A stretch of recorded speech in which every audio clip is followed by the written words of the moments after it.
based on empirical data. Can there be inflexible rule of 50%? Order dismissed.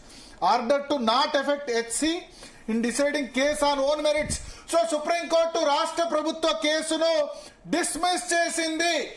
Supreme court రాష్ట్ర ప్రభుత్వం ఏదైతే breaking news అందుతోంది. Supreme court so రాష్ట్ర ప్రభుత్వం ఏదైతే పిటిషన్ దాఖలు చేసిందో, హైకోర్టు స్టేను వెకేట్ చేయాల్సిందిగా పిటిషన్ దాఖలు చేసిందో, సో రాష్ట్ర ప్రభుత్వ కేసును డిస్మిస్ చేసింది. దీన్ని బట్టి రాష్ట్ర ప్రభుత్వానికి సుప్రీంకోర్టులో ఒక విధంగా చెప్పాలంటే చుక్కెదురెదురైంది. రాష్ట్ర ప్రభుత్వానికి కోర్టు క్లియర్ గా కేసును డిస్మిస్ చేసింది. కేసు ఆర్డర్ నేను చదివి వినిపిస్తాను. ఆ కేసు ఆర్డర్ లో ఏం చెప్పారంటే, కేసును డిస్మిస్ చేస్తున్నాం, అయితే ఈ ఆర్డర్ మేమేదైతే డిస్మిస్ చేస్తున్నామో ఇది హైకోర్టును order to not effect high court in deciding case on own merits. అంటే ఏదైతే సుప్రీంకోర్టు రాష్ట్ర ప్రభుత్వం కేసును డిస్మిస్ చేశామో ఇది హైకోర్టును డిసైడ్ ఓన్ మెరిట్స్ ఆధారంగా హైకోర్టు ముందుకెళ్లాలి తప్ప దీని ఆధారంగా ఈ కేసును డిసైడ్ చేయడానికి లేదు అంటూ మాత్రం చెప్పింది. సో సుప్రీంకోర్టు ఇప్పుడు క్లియర్ గా చెప్పింది, పంచాయతీ ఎన్నికలు ఇక మళ్లీ రాష్ట్ర ప్రభుత్వం కోర్టులోకి వచ్చాయి. సుప్రీంకోర్టు రాష్ట్ర ప్రభుత్వ ఆర్గ్యుమెంట్స్ ను డిస్మిస్ చేసింది. క్లియర్ గా న్యాయమూర్తులు క్వశ్చన్ చేశారు. కృష్ణమూర్తి కేసులో 50% దాటొద్దని చెప్పిన తర్వాత కూడా మళ్లీ ఎందుకు చేశారు అని చెప్పారు. సో పీసీఆర్ అయినా సోషల్ మీడియా అయినా మళ్ళీ ఫ్రెష్ గా లైవ్ స్టార్ట్ చేయొచ్చు. కాసేపట్లో సుప్రీం తీర్పు కాదు, సుప్రీంకోర్టులో రాష్ట్ర ప్రభుత్వానికి చుక్కెదురు అని బ్రేకింగ్ నడపొచ్చు. బీసీ రిజర్వేషన్లపై కాసేపట్లో సుప్రీం తీర్పు కాదు, సుప్రీంకోర్టు డిస్మిస్ చేసింది. ఈ ఆర్గ్యుమెంటరీ రాష్ట్ర ప్రభుత్వ ఆర్గ్యుమెంట్ డిస్మిస్ చేస్తూ స్టే ఇవ్వడానికి, హైకోర్టు తీర్పుపై స్టే ఇవ్వడానికి నిరాకరించింది. అంటే బీసీ రిజర్వేషన్ల విషయంలో రాష్ట్ర ప్రభుత్వానికి బీసీలకు 42% రిజర్వేషన్లు అమలు అవ్వాలని ఎవరైతే చెప్తున్నారో వాళ్ళందరికీ కూడా చాలా పెద్ద దెబ్బ అని చెప్పాలి. అదే సమయంలో సుప్రీంకోర్టు ఏం చెప్పిందంటే, హైకోర్టు ఈ కేసులో ఓన్ మెరిట్స్ ఆధారంగా నిర్ణయం తీసుకోవచ్చు. అంటే ఇప్పుడు మేము ఏదైతే డిస్మిస్ చేశామో ఆ డిస్మిస్ విషయంలో హైకోర్టు అంటే సుప్రీంకోర్టు చెప్పింది కదా అని ఇన్ఫ్లుయెన్స్ కావాల్సిన అవసరం లేదు, హైకోర్టు ఈ కేసులో ఓన్ మెరిట్స్ మీద విచారించవచ్చు అని మాత్రం చెప్పింది. సో ఒక విధంగా చెప్పాలంటే ఇక పంచాయతీ ఎన్నికలు ఇవాళ మధ్యాహ్నం కేబినెట్ నిర్ణయించాలి. హైకోర్టులో పూర్తి కేసు అయ్యేంత వరకు వెయిట్ చేస్తారా లేదా ఇప్పుడున్న 50% సీలింగ్ లోపే పెడతారా? 67% రిజర్వేషన్స్ కు మాత్రం సుప్రీంకోర్టు నిరాకరించింది. రాష్ట్ర ప్రభుత్వ జీవోను హైకోర్టు ఏదైతే సస్పెండ్ చేసిందో, కొట్టేసిందో, మధ్యంతర వృత్తులు ఇచ్చిందో దాని మీద జోక్యం చేసుకునేందుకు కోర్టు నిరాకరించింది. సో నేను వాదనలన్నీ కూడా చెప్తాను. అభిషేక్ మను సింగ్ ఏం చెప్పారంటే, court did not fix a limit of 50%. Krishnamurthy కేసులో 50% లిమిట్ ఫిక్స్ చేయలేదు ఇందిరా సహాని జడ్జిమెంట్ లో అని చెప్పినప్పుడు సీనియర్ అడ్వకేట్ గోపాల్ సుబ్రహ్మణ్యం ఏం చెప్పారంటే, GO increased reservation to 40%, taking total to more than 60%. 42% వల్ల 60% కంటే ఎక్కువ అయ్యాయి, ఇన్ఫాక్ట్ 67% అయ్యాయి. CB judgment in Krishnamurthy specifically says, Krishnamurthy judgment లో అంటే గతంలో జడ్జిమెంట్ లో 50% దాటిందని చెప్పారు. ఇందిరా సహాని కూడా కేసులో కూడా ఇదే చెప్పారు. చెప్పిన తర్వాత కూడా 50% రిజర్వేషన్స్ దాటారు అని చెప్పారు. సో ఇదే సమయంలో కృష్ణమూర్తి జడ్జిమెంట్ ఆయన కోట్ చేసి వినిపించారు Gopala Subramaniam. Upper ceiling of 50% vertical reservation in favour of SC, ST, OBC should not be breached in context of local self government. Exception can only be made in order to safeguard the interest of the scheduled tribes in the matter of their representation in panchayat located in the scheduled areas. కేవలం scheduled tribes కు మాత్రమే ఉంది. ఎందుకంటే scheduled ఏరియాలో అంటే ఆదివాసీ ఏరియాల్లో కేవలం 100% ఆదివాసీలకు మాత్రమే రిప్రజెంటేషన్ ఉంటుంది. ప్లేన్ ఏరియా ట్రైబ్ అంటే మైదాన ప్రాంతం నుంచి వచ్చిన ట్రైబ్ వచ్చి ఆదివాసీ ఏరియాలో ఉన్నా సరే వాళ్ళు యాక్సెప్ట్ చెయ్యరు అని చాలా క్లియర్ రూలింగ్ ఉంది, చాలా క్లియర్ గా ఉంది. సో కేవలం కృష్ణమూర్తి కేసులో ట్రైబల్స్ కి మాత్రమే ఇచ్చామని చెప్పారు. సో డిస్మిస్ చేస్తూ నిర్ణయం తీసుకున్నారు. గోపాల్ సుబ్రహ్మణ్యం బుట్టెంగారి మాధవరెడ్డి తరపు న్యాయవాది వాళ్ళు they have given for OBCs today entire reservations taken to 67%. Justice Nath అప్పుడు ఏం క్వశ్చన్ చేశారంటే if they increase for OBCs కి 42% ఇంక్రీజ్ చేస్తే simultaneously they have to decrease for SC ఎస్టీస్, అంటే ఓబీసీస్ కి పెంచితే మరి ఎస్సీ ఎస్టీస్ కి తగ్గుతుంది కదా అని క్వశ్చన్ చేశారు. Gopal Subramaniam yes precisely in Maharashtra case your lordship have said not punishable, అంటే మహారాష్ట్ర కేసులో మీరు అనుమతి కాదు అని చెప్పారు. At interim stage they are trying to create exception to Indira Sahni అని కూడా చెప్పారు. మనతో పాటు పిటిషనర్ బుట్టెంగారి మాధవరెడ్డి ప్రస్తుతం ఫోన్ లైన్ లో సిద్ధంగా ఉన్నారు. మాధవరెడ్డి గారు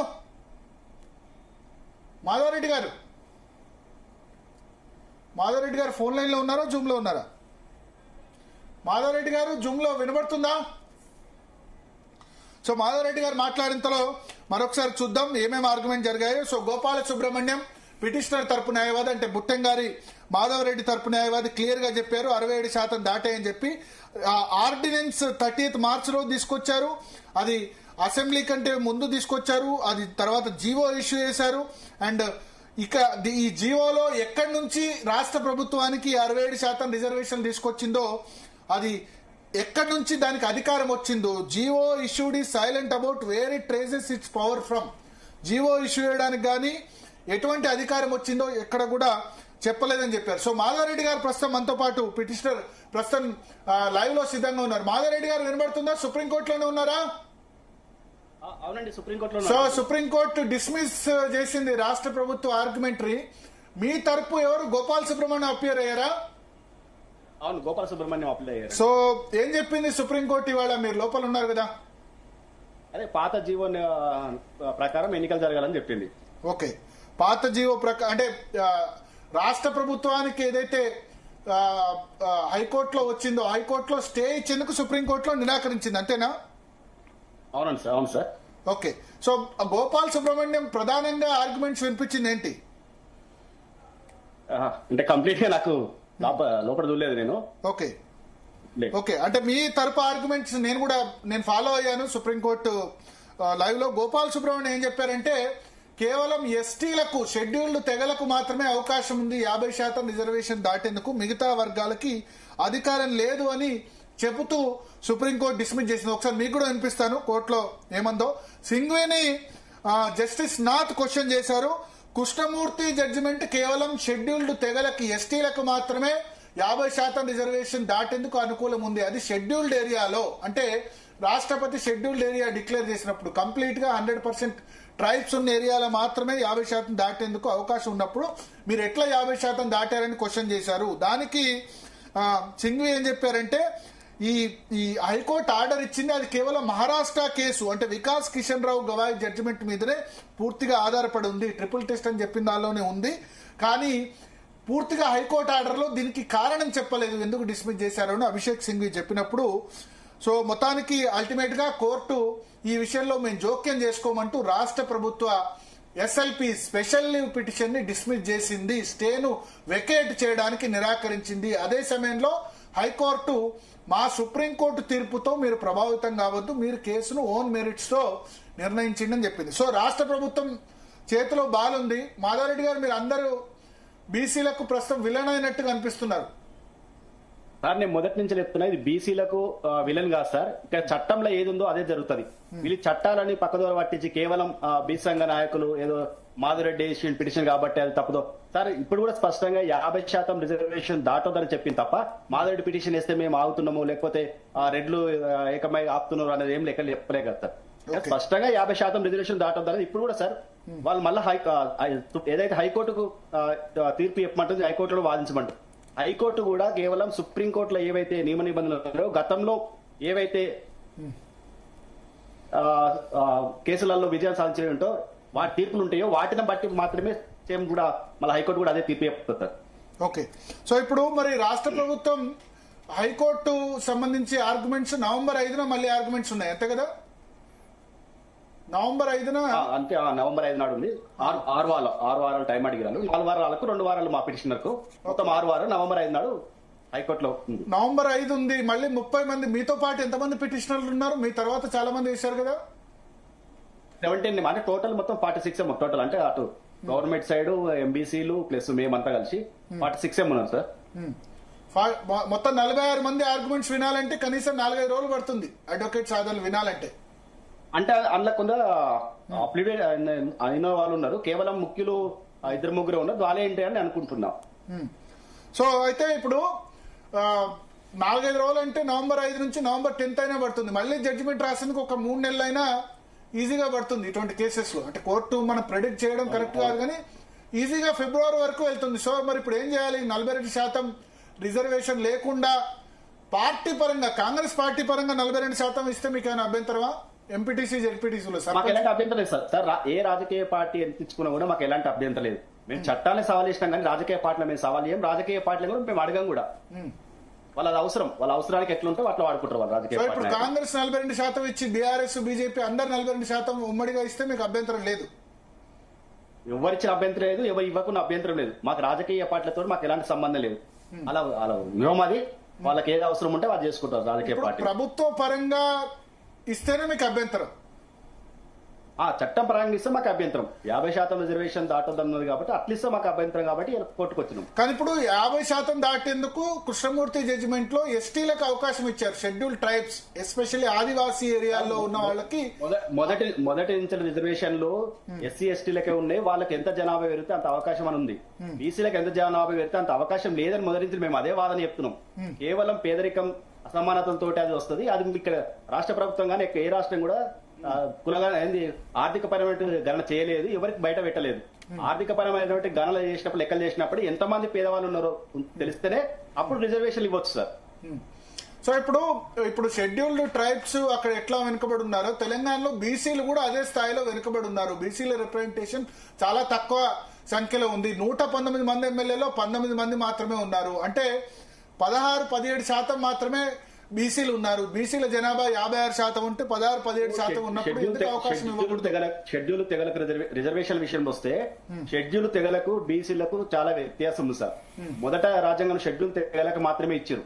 ఇది ఓటు బ్యాంకు లేకపోతే పరిస్థితులు బాగా లేవను ఫస్ట్ మొట్టమొదటిగా బెంగళూరులో కర్ణాటకలో రాష్ట్రంలో ఇచ్చినటువంటి రిజర్వేషన్. ఆ తర్వాత కూడా 94 సుప్రీంకోర్టుకు వచ్చింది, దాని వెరిఫికేషన్ చేసి అప్పుడు పేదవాళ్ళు ఉన్నారు, పేదవాళ్ళకు కూడా ఇవ్వాలి అనే ఒక ఆలోచన వచ్చినప్పుడు ఇచ్చారు. ఇప్పుడు మరింత జనాభా పెరిగిన జనాభా ప్రకారం ఇవ్వాలనే దానికి సంసిద్ధంలో ఉన్నారు సార్. ఇప్పుడు కూడా ఆ బీసీలలో పెరిగినటువంటి పేదవాళ్ళు జనాభా కాదు, జనాభాతో పాటు పేదవాళ్ళు పెరిగిరు. పేదవాళ్లకు ఈ లెక్కలు చేసినాము, వాళ్ళకు ఆర్థిక స్థితిగతులు ఇట్లున్నాయని అప్పుడు ప్రభుత్వం అనేది కోట్ల ముందు పెట్టినప్పుడు ఖచ్చితంగా ఆలోచన చేస్తారు సార్ అది. ఓకే, మీరు లైన్ లో ఉండండి. మనతో పాటు అడ్వకేట్ శరత్ గారు కూడా జాయిన్ అయ్యారు, అదేవిధంగా రాజారాం యాదవ్ గారు కూడా జాయిన్ అయ్యారు. శరత్ గారు నమస్కారం. నమస్కారం. సో సుప్రీంకోర్టు కొద్దిసేపటి క్రితం కేసును డిస్మిస్ చేసింది, రాష్ట్ర ప్రభుత్వం దాఖలు చేసిన కేసును డిస్మిస్ చేసింది. ఇంటరిమ్ స్టే ఇవ్వడానికి నిరాకరించింది సుప్రీంకోర్టు. మాధవరెడ్డి గారు మీరు ఉండండి, మీరు లైన్ లోనే ఉండండి. సో మాధవరెడ్డిని ఫ్రేమ్ లోనే చూపించండి. పీసీఆర్ మాధవరెడ్డి గారిని శరత్ గారిని చెరొక ఫ్రేమ్ లో చూపించండి. సో శరత్ గారు మీరు ఫాలో అయ్యారా? నేను వివరించాలా కేసు ఏం జరిగింది? వర్డ్ ఫాలో అయినాను సార్. చెప్పాలి మా ప్రేక్షకుల కోసం చెప్పండి వర్డ్ టు వర్డ్. ఎస్, ఏమైందంటే సుప్రీంకోర్టులో వాళ్ళు ఏమన్నారు, మేము ఎంప్రికల్ డాటా తీసుకొని వచ్చినాము. ఇంతకు ముందు ఇచ్చిన తీర్పులలో ఎంప్రికల్ డాటా లేని సందర్భాలలో మాత్రమే సుప్రీంకోర్టు 50% క్యాప్ అనేది పెట్టింది. మేము ఎంప్రికల్ డాటా చేసినాము, తర్వాత చట్టాన్ని మేము సవరించినాము అని అన్నారు. అంటే సుప్రీంకోర్టు వాళ్ళు పదే అడిగినారు, మీరు సవరించిన చట్టానికి గవర్నర్ ఆమోద ముద్ర వచ్చిందా అంటే రాలేదు. రాకున్నా గానీ ఇంప్లాయిడ్ కన్సెంట్ అన్నాడు.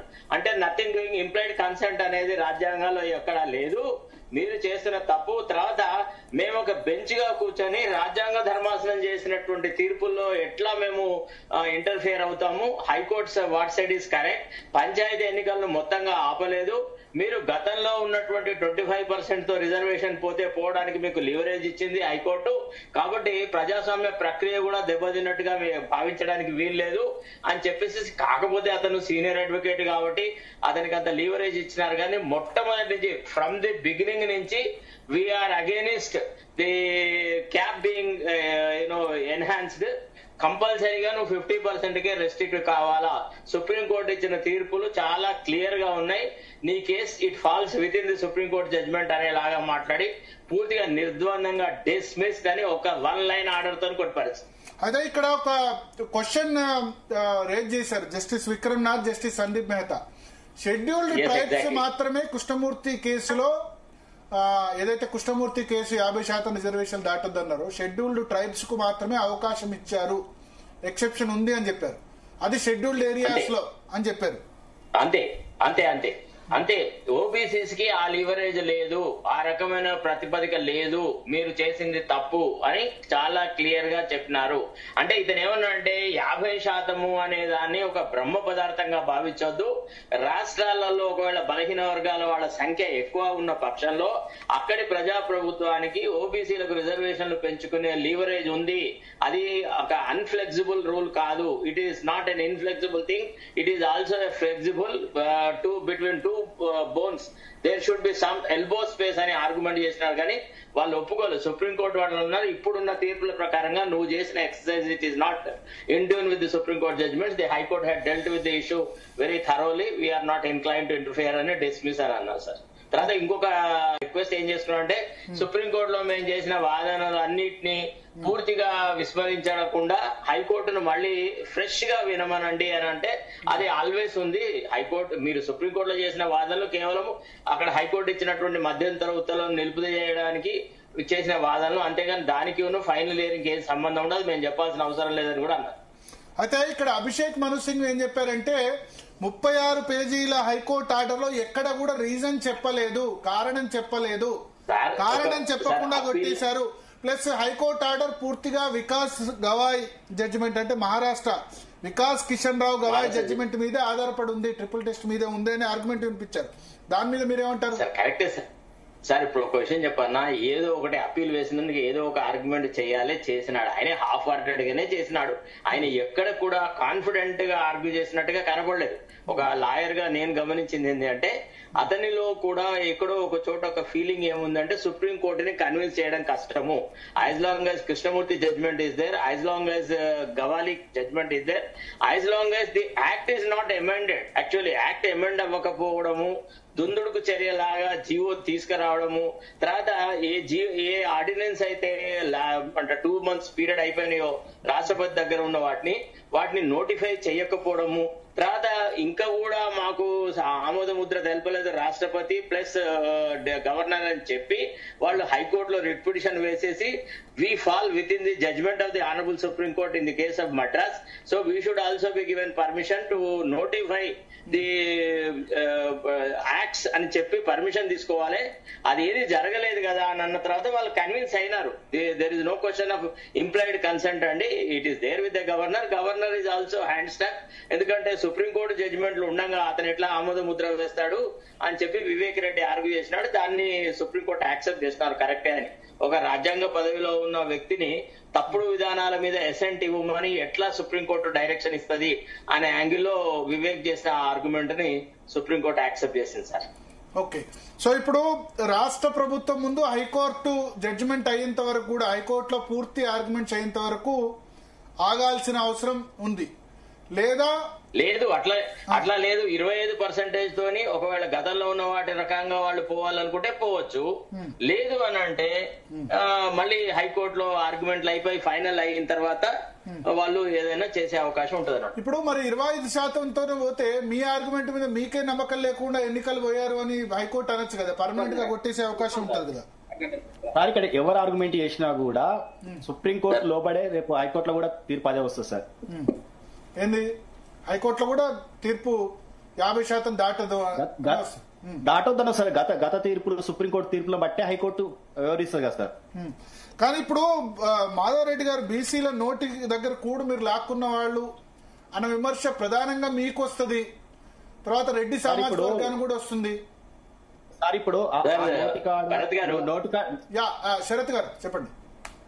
ఇప్పుడు ఒక విషయం ఏంటంటే చెయ్యదలుచుకున్న పనిని చిత్తశుద్ధితో ధర్మబుద్ధితో చట్టాలను తర్వాత సుప్రీంకోర్టు ఇచ్చిన తీర్పుల ప్రకారంగా ఒక నడవడిక నడవకుండా ఏదో ఆదరబాదరగా ఏదో ఒకటి చేసినాము అనేటువంటి ఒక కంటి తుడుపు చర్యలాగా చేసిన వాళ్ళకి ఇంత మారల్ గ్రౌండ్ ఉండదు.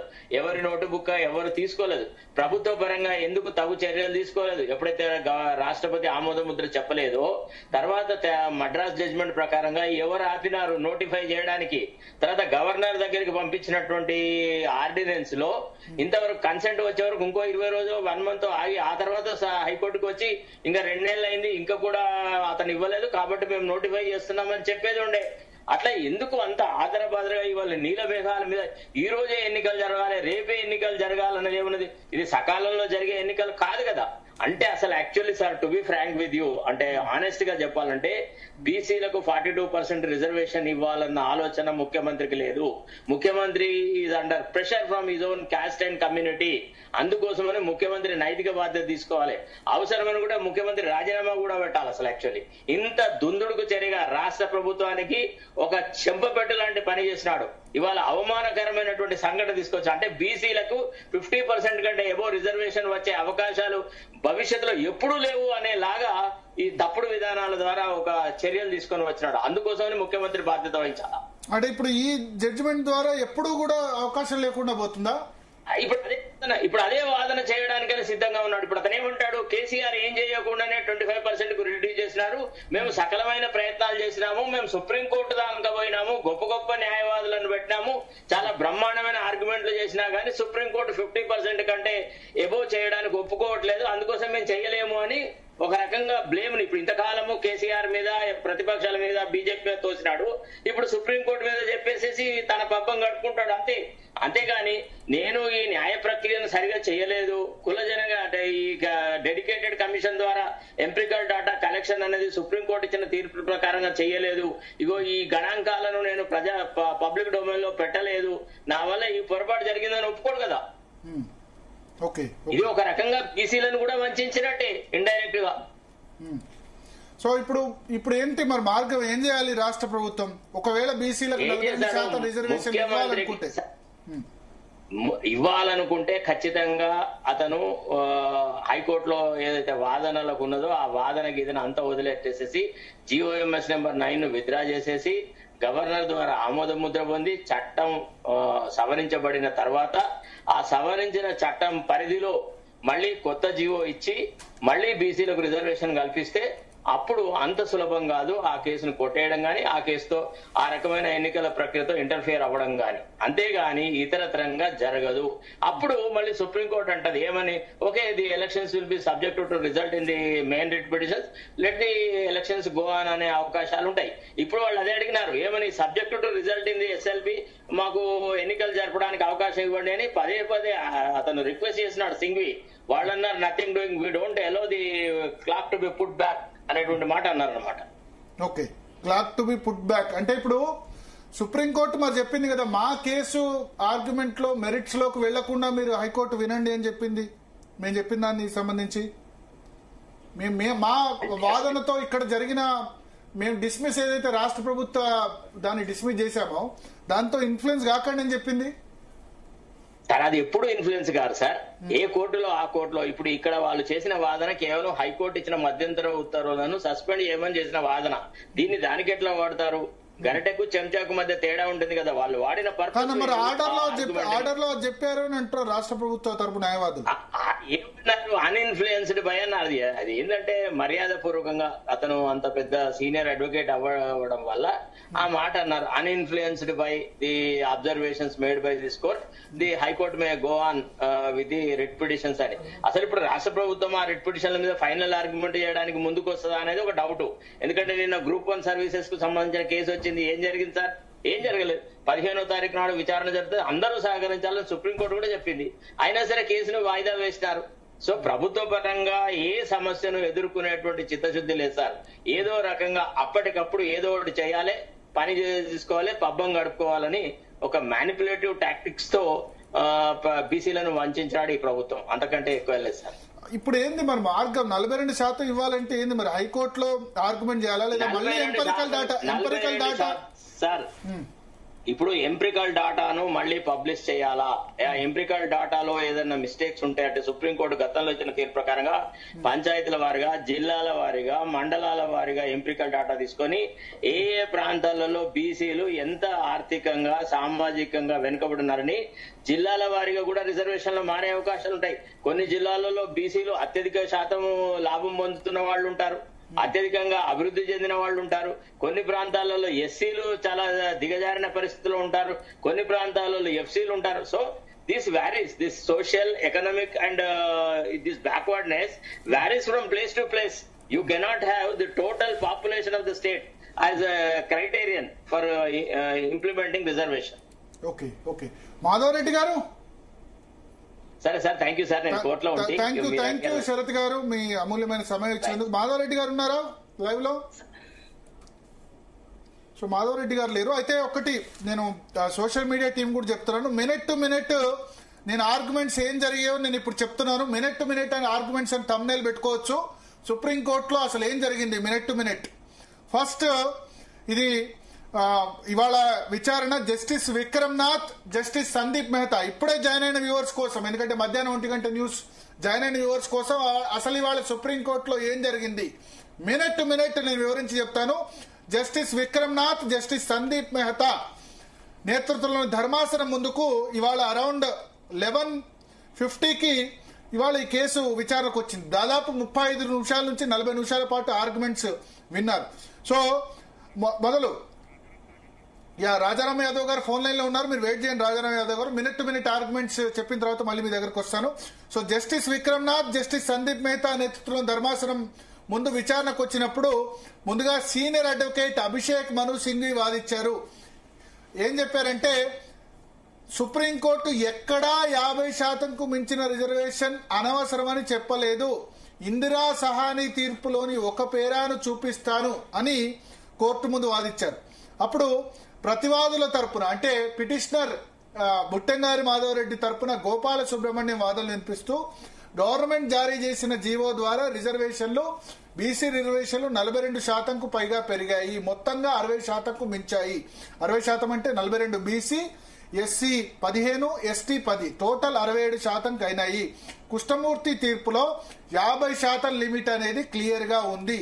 ఇందిరా సహాని తీర్పు సామాజికంగా వెనుకబడిన తరగతుల సందర్భంలో ఉంది, అంటే ఎస్సీ ఎస్టీ ఓబీసీ సందర్భంలో ఉంది, ఇక్కడ అది సద్వినియోగం అవుతుంది అని చెప్పి కృష్ణమూర్తి తీర్పును ఆయన కోట్ చేశారు. అభిషేక్ మను సింగ్ ఏమో ఇందిరా సహాని తీర్పులో ఒక పేరాను మాత్రమే చూపిస్తారు, దానిలో క్లియర్ గా లేదని చెప్పారు. అప్పుడు గోపాల్ సుబ్రహ్మణ్యం కౌంటర్ ఇస్తూ కృష్ణమూర్తి తీర్పులో కేవలం స్థానిక సంస్థల పరిధిలో ఎస్సీ ఎస్టీ ఓబీసీలకు 50% రిజర్వేషన్లకు మించి ఇవ్వకూడదు, అంటే కేవలం విద్యా ఉద్యోగాలకు మాత్రమే వర్తిస్తుంది ఇందిరా సహాని జడ్జిమెంట్, రాజకీయ పరంగా వర్తించదు అని చెప్పి అభిషేక్ మను సింగ్ హైకోర్టులో ఆర్గ్యుమెంట్ ఇప్పించారు. దానికి కౌంటర్ గా గోపాల సుబ్రహ్మణ్యం ఇది కృష్ణమూర్తి తీర్పులో సుప్రీంకోర్టు చెప్పింది, కృష్ణమూర్తి కేసులో స్థానిక సంస్థల పరిధిలో కూడా ఎస్సీ ఎస్టీ ఓబీసీలకు 50% రిజర్వేషన్లు మించి ఇవ్వకూడదు. ఈ మినహాయింపు కేవలం షెడ్యూల్డ్ ఏరియాల పరిధిలో ఎస్టీ ప్రయోజనాలను కాపాడేందుకు మాత్రమే ఉండాలి. 50% దాటొచ్చు, కానీ కేవలం షెడ్యూల్డ్ ఏరియాలో, అంటే కంప్లీట్ ఆదివాసీ ఏరియాలో, ఖమ్మంలో, ఆదిలాబాద్ లో చాలా చోట్ల ఆదివాసీలు ఉన్న ఏరియాలో, ప్లేన్ ఏరియా ట్రైబ్స్ కూడా అక్కడ ఉండడానికి అవకాశం లేదు. చాలా చోట్ల టీచర్లు ఆదివాసీ ప్రాంతాల్లో ప్లేన్ ఏరియా ట్రైబ్స్ కూడా వచ్చి అక్కడ ఉండడానికి వెళ్ళలేదు, ఆదివాసీ ప్రాంతాల్లో పుట్టిన వాళ్ళకి మాత్రమే రిజర్వేషన్ ఉండాలి. సో ఈ కృష్ణమూర్తి తీర్పులో ఎస్టీలకు మాత్రమే అవకాశం ఉంది, ఎస్పెషల్లీ నార్త్ ఈస్ట్ స్టేట్స్ లో మిజోరాం, మణిపూర్, మేఘాలయ ఎటువంటి ప్రాంతాల్లో ఎస్టీలు చాలా ఎక్కువ సంఖ్యలో 90% ఎస్టీలు కూడా ఉన్నారు. సో అప్పుడు గోపాల్ సుబ్రహ్మణ్యం ఇప్పుడు ప్రభుత్వం ఓబీసీల కోసం రిజర్వేషన్ పెంచింది, దీనివల్ల 67%కు చేరింది అని ఆయన కృష్ణమూర్తి తీర్పును ఉటంకిస్తూ అభిషేక్ మను సింగ్ ని కౌంటర్ చేశారు. అప్పుడు జస్టిస్ విక్రమ్నాథ్ ఏం క్వశ్చన్ చేశారంటే ఒకవేళ ఓబీసీల రిజర్వేషన్ పెంచితే అదే సమయంలో ఎస్సీ ఎస్టీల రిజర్వేషన్ తగ్గించాలి కదా, అంటే 50% దాటొద్దంటే అన్నప్పుడు గోపాల్ సుబ్రహ్మణ్యం అదే నేను చెప్పాలని చూస్తున్నాను, మహారాష్ట్ర కేసులో కూడా ఇది అనుమతించలేదు సుప్రీంకోర్టు, మహారాష్ట్ర కేసులో ఇది అనుమతించలేదని మీ జడ్జెస్ మీ లార్డ్షిప్సే చెప్పారు, అంటే వికాస్ కిషన్ రావు గవాయ్ కేసులో దాటలేదని చెప్పారు. అప్పుడు తాత్కాలిక స్థాయిలో ఇందిరా సహాని తీర్పుకు మినహాయింపునివ్వాలని చూస్తున్నారు. ఇందిరా సహాని జడ్జిమెంట్ కూడా మినహాయింపునివ్వాలని తెలంగాణ రాష్ట్ర ప్రభుత్వం చూస్తుంది అని చెప్తూ గోపాల సుబ్రహ్మణ్యం ఆర్డినెన్స్ 30th మార్చిన జారీ అయింది. అసెంబ్లీ సమావేశమైన తర్వాత అది 2 వారాల్లోనే ల్యాప్స్ అయింది. ఆర్డినెన్స్ ఎక్స్పైర్ అయింది. ఆ తర్వాత జారీ చేసిన జీవో ఏ అధికారం ఆధారంగా జారీ చేశారో చెప్పడం లేదు. అంటే బీసీ రిజర్వేషన్ 42% పెంచుతూ ఏదైతే రాష్ట్ర ప్రభుత్వం జీవో జారీ చేసిందో ఆ అధికారం రాష్ట్ర ప్రభుత్వానికి ఎక్కడి నుంచి వచ్చింది? 67% రిజర్వేషన్లు ఇవ్వడానికి రాష్ట్ర ప్రభుత్వానికి ఎక్కడి నుంచి అధికారం వచ్చిందో ఆ జీవోలో చెప్పలేదు అని చెప్పినప్పుడు ఇంకో న్యాయవాది మాట్లాడుతూ ఆర్డినెన్స్ కానీ బిల్లు కానీ ఎక్కడా నోటిఫై కాలేదు. అంటే అంతకుముందు ఆర్డినెన్స్ జారీ చేశారు, ఆ తర్వాత అసెంబ్లీలో బిల్లు కూడా ఆమోదించారు. ఈ రెండింటిని ఎక్కడా నోటిఫై చేయలేదు. నోటిఫై చేయాలంటే గవర్నర్ ఆమోదం అవసరం. గవర్నర్ ఏమో ఆమోదం ఇవ్వలేదు. అప్పుడు సింఘ్వి ఏమన్నారంటే ఇక్కడ చర్చ ఆర్డినెన్స్ మీద కాదు, ప్రభుత్వం తీసుకున్న చర్య మీదే ఉంది. అసలు ప్రశ్న 50% రిజర్వేషన్ కు ఇది ఏకగ్రీవమైన తప్పనిసరి పరిమితి అయితేనే అని ఆయన ఆర్గ్యుమెంట్ చేశారు. అప్పుడు జస్టిస్ నాథ్ చెప్తూ కృష్ణమూర్తి తీర్పు స్పష్టంగా చెప్పింది. అంటే 50% రిజర్వేషన్ పరిమితి రాజకీయాల్లో ఎక్కడా లేదని సింఘ్వి చెప్పినప్పుడు జస్టిస్ విక్రమ్ నాథ్ జోక్యం చేసుకుంటూ కృష్ణమూర్తి తీర్పులో స్పష్టంగా ఉంది. ఇందిరా సహాని కేసులో విద్యా ఉద్యోగాల్లో ఉన్నా సరే కృష్ణమూర్తి కేసులో ఈ రాజకీయాల్లో మినహాయింపు అన్నది కేవలం షెడ్యూల్డ్ ట్రైబ్స్ కు మాత్రమే వర్తిస్తుంది, ఎస్టీలకు ఆదివాసీ ఏరియాలో ఉన్న ఎస్టీలకు మాత్రమే వర్తిస్తుందని కృష్ణమూర్తి జడ్జిమెంట్ క్లియర్ గా చెప్పింది అన్నప్పుడు సింఘ్వి ఏమన్నాడంటే ఇక్కడ హైకోర్టు ఉత్తర్వు ఎక్కడా కృష్ణమూర్తి కేసు గురించి చెప్పలేదు. హైకోర్టు ఉత్తర్వు కేవలం వికాస్ కిషన్ రావు గవాయి తీర్పు మీదే ఆధారపడి ఉంది. అంటే మహారాష్ట్ర కేసు మీదే హైకోర్టు చెప్పింది తప్ప కృష్ణమూర్తి కేసును హైకోర్టు ఉటంకించలేదు. కాబట్టి హైకోర్టు తీర్పు మహారాష్ట్ర కేసు జడ్జిమెంట్ ఆధారంగా ఇచ్చారు కాబట్టి దాని మీద మేము స్టే కోరుతున్నాము. కృష్ణమూర్తి కేసు మీద హైకోర్టు జడ్జిమెంట్ ఇవ్వలేదు అని అభిషేక్ మను సింఘ్వి ఆర్గ్యుమెంట్ వినిపించారు. అప్పుడు జస్టిస్ నాథ్ ఏం చెప్పారంటే మీరు ఒక విషయం చెప్పాలి, ఆర్డినెన్స్ జారీ చేశారు, బిల్లు జారీ చేశారు, జారీ చేసిన తర్వాత అవి ఇంకా ఫైనల్ కాలేదు. సరే ఆర్డినెన్స్ అంటే ల్యాప్స్ అయింది ఎందుకంటే బిల్లు చేశారు కాబట్టి. అవి ఫైనల్ కాకముందు అంటే బిల్లు ఇంకా గవర్నర్ ఆమోదం పొందక ముందే మళ్ళీ ఎట్లా జీవో జారీ చేశారు? ఆల్రెడీ బిల్ గవర్నర్ దగ్గర పెండింగ్ లో ఉంది కదా, పెండింగ్ లో ఉన్నప్పుడే జీవో ఎందుకు జారీ చేశారు? చాలా మంది రాష్ట్ర ప్రభుత్వాన్ని ఈ విషయంలో తప్పుపట్టారు. ఒకవేళ సుప్రీంకోర్టు 3 months పరిధిని మించితే 3 months లో గవర్నర్ కాకపోతే నోటిఫై చేయమంది కదా, మీరు ఎందుకు నోటిఫై చేయలేదని క్వశ్చన్ చేశారు చాలా మంది. చేసినప్పుడు జస్టిస్ నాథ్ కూడా అదే క్వశ్చన్ చేశారు. ఆర్డినెన్స్ కానీ బిల్లు కానీ జారీ చేసిన తర్వాత దాన్ని నోటిఫై చేయకుండా లేకపోతే అది ప్రాసెస్ ఇంకా ఫైనల్ కాకుండా దాని కంప్లీట్ కాకుండానే మళ్ళీ జీవో ఎట్లా జారీ చేశారని క్వశ్చన్ చేసినప్పుడు సింఘ్వి ఏం చెప్పారంటే ఆర్డినెన్స్ ల్యాప్స్ అయిపోయింది, అసెంబ్లీ వన్స్ బిల్ పాస్ చేసిన తర్వాత ఆర్డినెన్స్ ల్యాప్స్ అయిపోతుంది. సో అదే చెప్పారు. ఈ ఆర్గ్యుమెంట్ కరెక్ట్ కాదు ఆర్డినెన్స్ గురించి చర్చించడం, ఎందుకంటే ఆర్డినెన్స్ ల్యాప్స్ అయిపోయిన తర్వాత మళ్ళీ ఆర్డినెన్స్ గురించి ఎందుకు చర్చిస్తారు అని సింఘ్వి క్వశ్చన్ చేస్తూ ఆర్డినెన్స్ జూలైలో జారీ అయింది, దానికి ఆర్డినెన్స్ లోపు 6 నెలల లోపల ఆర్డినెన్స్ ఎప్పుడైతే జారీ చేస్తారో 6 నెలల లోపు దాన్ని శాసనసభ ఆమోదించాలి. శాసనసభ ఆమోదించింది కాబట్టి ఆర్డినెన్స్ గురించి ఆర్గ్యుమెంట్ కరెక్ట్ కాదు అని చెప్పారు. కానీ బిల్లు పెండింగ్ లో ఉండగా గవర్నర్ దగ్గర ఎందుకు జీవో జారీ చేశారని మాత్రం అభిషేక్ మను సింఘ్వి చెప్పలేదు. అప్పుడు జస్టిస్ సందీప్ మెహతా జోక్యం చేసుకుంటూ కృష్ణమూర్తి తీర్పులో చెప్పిన రేషియోను సుప్రీంకోర్టు ఇందిరా సహాని జడ్జిమెంట్ ఇచ్చింది, కృష్ణమూర్తి తీర్పులో ఇచ్చింది. ఇందిరా సహాని జడ్జిమెంట్ లో విద్యా ఉద్యోగాలు 50% దాటొద్దని చెప్పింది. కృష్ణమూర్తి తీర్పులో రాజకీయ పరంగా స్థానిక సంస్థల్లో కూడా దాటకూడదు, ఎందుకంటే చట్టసభల్లో బీసీ రిజర్వేషన్స్ లేవు, అంటే అసెంబ్లీలో కానీ పార్లమెంట్ లో బీసీలకు రిజర్వేషన్ లేవు. సో స్థానిక సంస్థల్లో కూడా రిజర్వేషన్ దాటొద్దు అని కృష్ణమూర్తి తీర్పు చెప్పింది. 50% దాటొద్దు అని చెప్పింది. ఒకటే ఒక ఎక్స్క్లూజన్ ఇచ్చింది, అది షెడ్యూల్డ్ ట్రైబ్స్ ఏరియాలో మాత్రం దాటొచ్చు అని చెప్పింది. సో కృష్ణమూర్తి తీర్పులో చెప్పిన రేషియోను మీరు పరిగణలోకి తీసుకున్నారు. కిషన్ రావు గవాయి తీర్పు కూడా 50% మించి ఏమీ అనుమతించదని చెప్తోంది అని జస్టిస్ మెహతా అన్నారు. సింఘ్వి అన్నారు ఎందుకు కాదనే ప్రశ్న మీద హైకోర్టు తాత్కాలిక స్టే ఇవ్వచ్చా? మొత్తం ఉత్తర్వులో 36 పేజీలు హైకోర్టు ఇచ్చింది, కానీ 36 పేజీల్లో ఎక్కడా కూడా ఈ స్టే జీవో మీద స్టే విధిస్తూ జీవోను కొట్టేస్తూ సరైన కారణం చెప్పలేదు. ఎలాంటి ప్లీడింగ్స్ లేకుండా ఇచ్చారు, ఎలాంటి రీజన్ లేకుండా హైకోర్టు జడ్జిమెంట్ ఉంది కాబట్టి మేము హైకోర్టు తీర్పు మీద స్టే అడుగుతున్నాం. గవాయి తీర్పు పూర్తిగా ట్రిపుల్ టెస్ట్ ఆధారంగా ఉంది. ఆ గవాయి తీర్పు ఆధారంగా చెప్పారు తప్ప కృష్ణమూర్తి తీర్పు ఆధారంగా చెప్పలేదు. మీరేమో కృష్ణమూర్తి తీర్పు ఆధారంగా దాటొద్దు అని చెప్తున్నారు. ట్రిపుల్ టెస్ట్ ఆధారంగా ఉంది. అయితే ట్రిపుల్ టెస్ట్ ఆధారం ప్రకారం ఎంపరికల్ డాటా మా దగ్గర ఉంది, పూర్తి స్థాయిలో సర్వే చేశాం రాష్ట్ర ప్రభుత్వం అని అభిషేక్ మను సింఘ్వి చెప్పారు. అప్పుడు అభిషేక్ మను సింఘ్వి చెప్పినప్పుడు అయితే 50% అనేది ఒక కట్టుబడి మాత్రమే, 50% అనేది కంపల్సరీగా పాటించాల్సిన అవసరం లేదు అని చెప్పినప్పుడు ఇక సుప్రీంకోర్టు ఈ విషయంలో మేము జోక్యం చేసుకోమంటూ పిటిషన్ని స్పెషల్ లీవ్ పిటిషన్ని డిస్మిస్ చేశారు. అయితే అదే సందర్భంలో హైకోర్టు ఇక్కడ సుప్రీంకోర్టులో ఏం జరిగిందో ఇన్ఫ్లుయెన్స్ కావాల్సిన అవసరం లేదు, హైకోర్టు తన ఓన్ మెరిట్స్ లో పూర్తి, ఎందుకంటే హైకోర్టు ఇప్పుడు ఇచ్చింది మధ్యంతర తీర్పే, నవంబర్ 5కు మళ్ళీ వాయిదా వేసింది కాబట్టి ఆ తర్వాత ఏం జరుగుతుంది అన్నది తర్వాత నిర్ణయం తీసుకోవాలని చెప్పారు. సో ఇప్పుడు మనతో పాటు నరహరి గారు ఐఏఎస్ అధికారి, మధ్యప్రదేశ్ లో ఐఏఎస్ అధికారి, బీసీలకు రిజర్వేషన్స్ గురించి పోరాడుతున్న వ్యక్తి ఆయన ఉన్నారు. రాజారాం యాదవ్ గారు ఉన్నారు. ముందుగా నరహరి గారు, రాజారాం యాదవ్ గారు ఉన్నారా? రాజారాం యాదవ్ గారు ఏం చెప్తారు? రాజారాం యాదవ్ గారు ఉన్నారా? రాజారాం యాదవ్ గారు వినబడట్లేదు. నరహరి గారు జాయిన్ అయ్యారు. నరహరి గారు నమస్తే. భరత్ గారు నమస్తే. నమస్తే సార్. ఏం చెప్తారు ఇవాళ సుప్రీంకోర్టులో జరిగిన ప్లీడింగ్స్ ఆధారంగా మీ అబ్జర్వేషన్ ఏంటి? బీసీలకు ఏం చెప్పదలుచుకున్నారు ఈ దశలో మీరు? మనము భరత్ గారు ఈ విషయం మీద చాలా రోజుల నుంచి మాట్లాడుకుంటున్నాము. అండ్ చాలా స్పష్టంగా మనము మాట్లాడుకున్న దశలో మనం ఎప్పుడు చెప్పింది ఏంటంటే, ఫస్ట్ ఆఫ్ ఆల్ మొన్న హైకోర్టు ఏదైతే స్టే విధించడం జరిగిందో దాంట్లో కూడా అప్పుడు కూడా మనం మాట్లాడుకున్నది ఏంటంటే, ఈ రెండు కేసులు ఏవైతే మీరు కూడా ఇందాక ప్రస్తావించారు, ఒకటి ఇందిరాసాని కేసు మరియు ఇంకొకటి Krishnamurthy case, Krishnamurthy versus union of India. So ఈ రెండు కేసెస్ ఎప్పటి వరకైతే దీనికి సంబంధించినటువంటి స్పష్టత మళ్ళీ ఇందిరాసాని కేసులో గానీ లేకపోతే Krishnamurthy versus union of India కేసులో గానీ దాన్ని ఎప్పటి వరకైతే ఆ రెండు కేసెస్ లో తిరగరాయడం జరగదు అప్పటి వరకు ప్రభుత్వాలు, రాష్ట్ర ప్రభుత్వాలు ఎన్ని ప్రయత్నాలు చేసినా కూడా కానీ ఇదే విధంగా ఇటు హైకోర్టులలో అటు సుప్రీంకోర్టు దగ్గరికి వెళ్ళి ఇదే విధంగా కంగు తినాల్సినటువంటి అవసరం వస్తుంది. సో ఇప్పుడు కూడా ఇదే జరిగింది.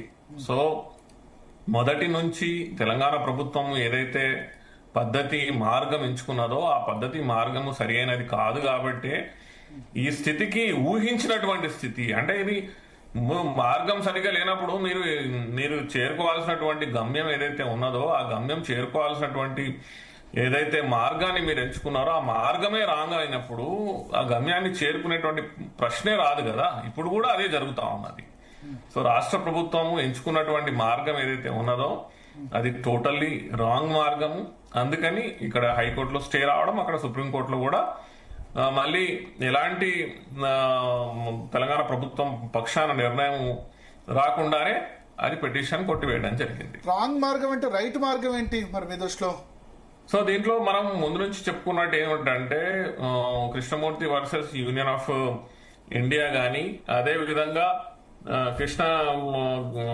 Vikas Kishan Rao Gavai versus union of Maharashtra కేసులో ఏదైతే ట్రిపుల్ టెస్ట్ చేసి మీరు లోకల్ బాడీకి సంబంధించినటువంటిది ఏదైతే ఉందో ఇవి చాలా ఇంపార్టెంట్ కేసులు అండి. ఈ కేసులు నేను మధ్యలో మనం మాట్లాడుకున్నప్పుడు ప్రతిసారి చెప్పడం జరిగింది.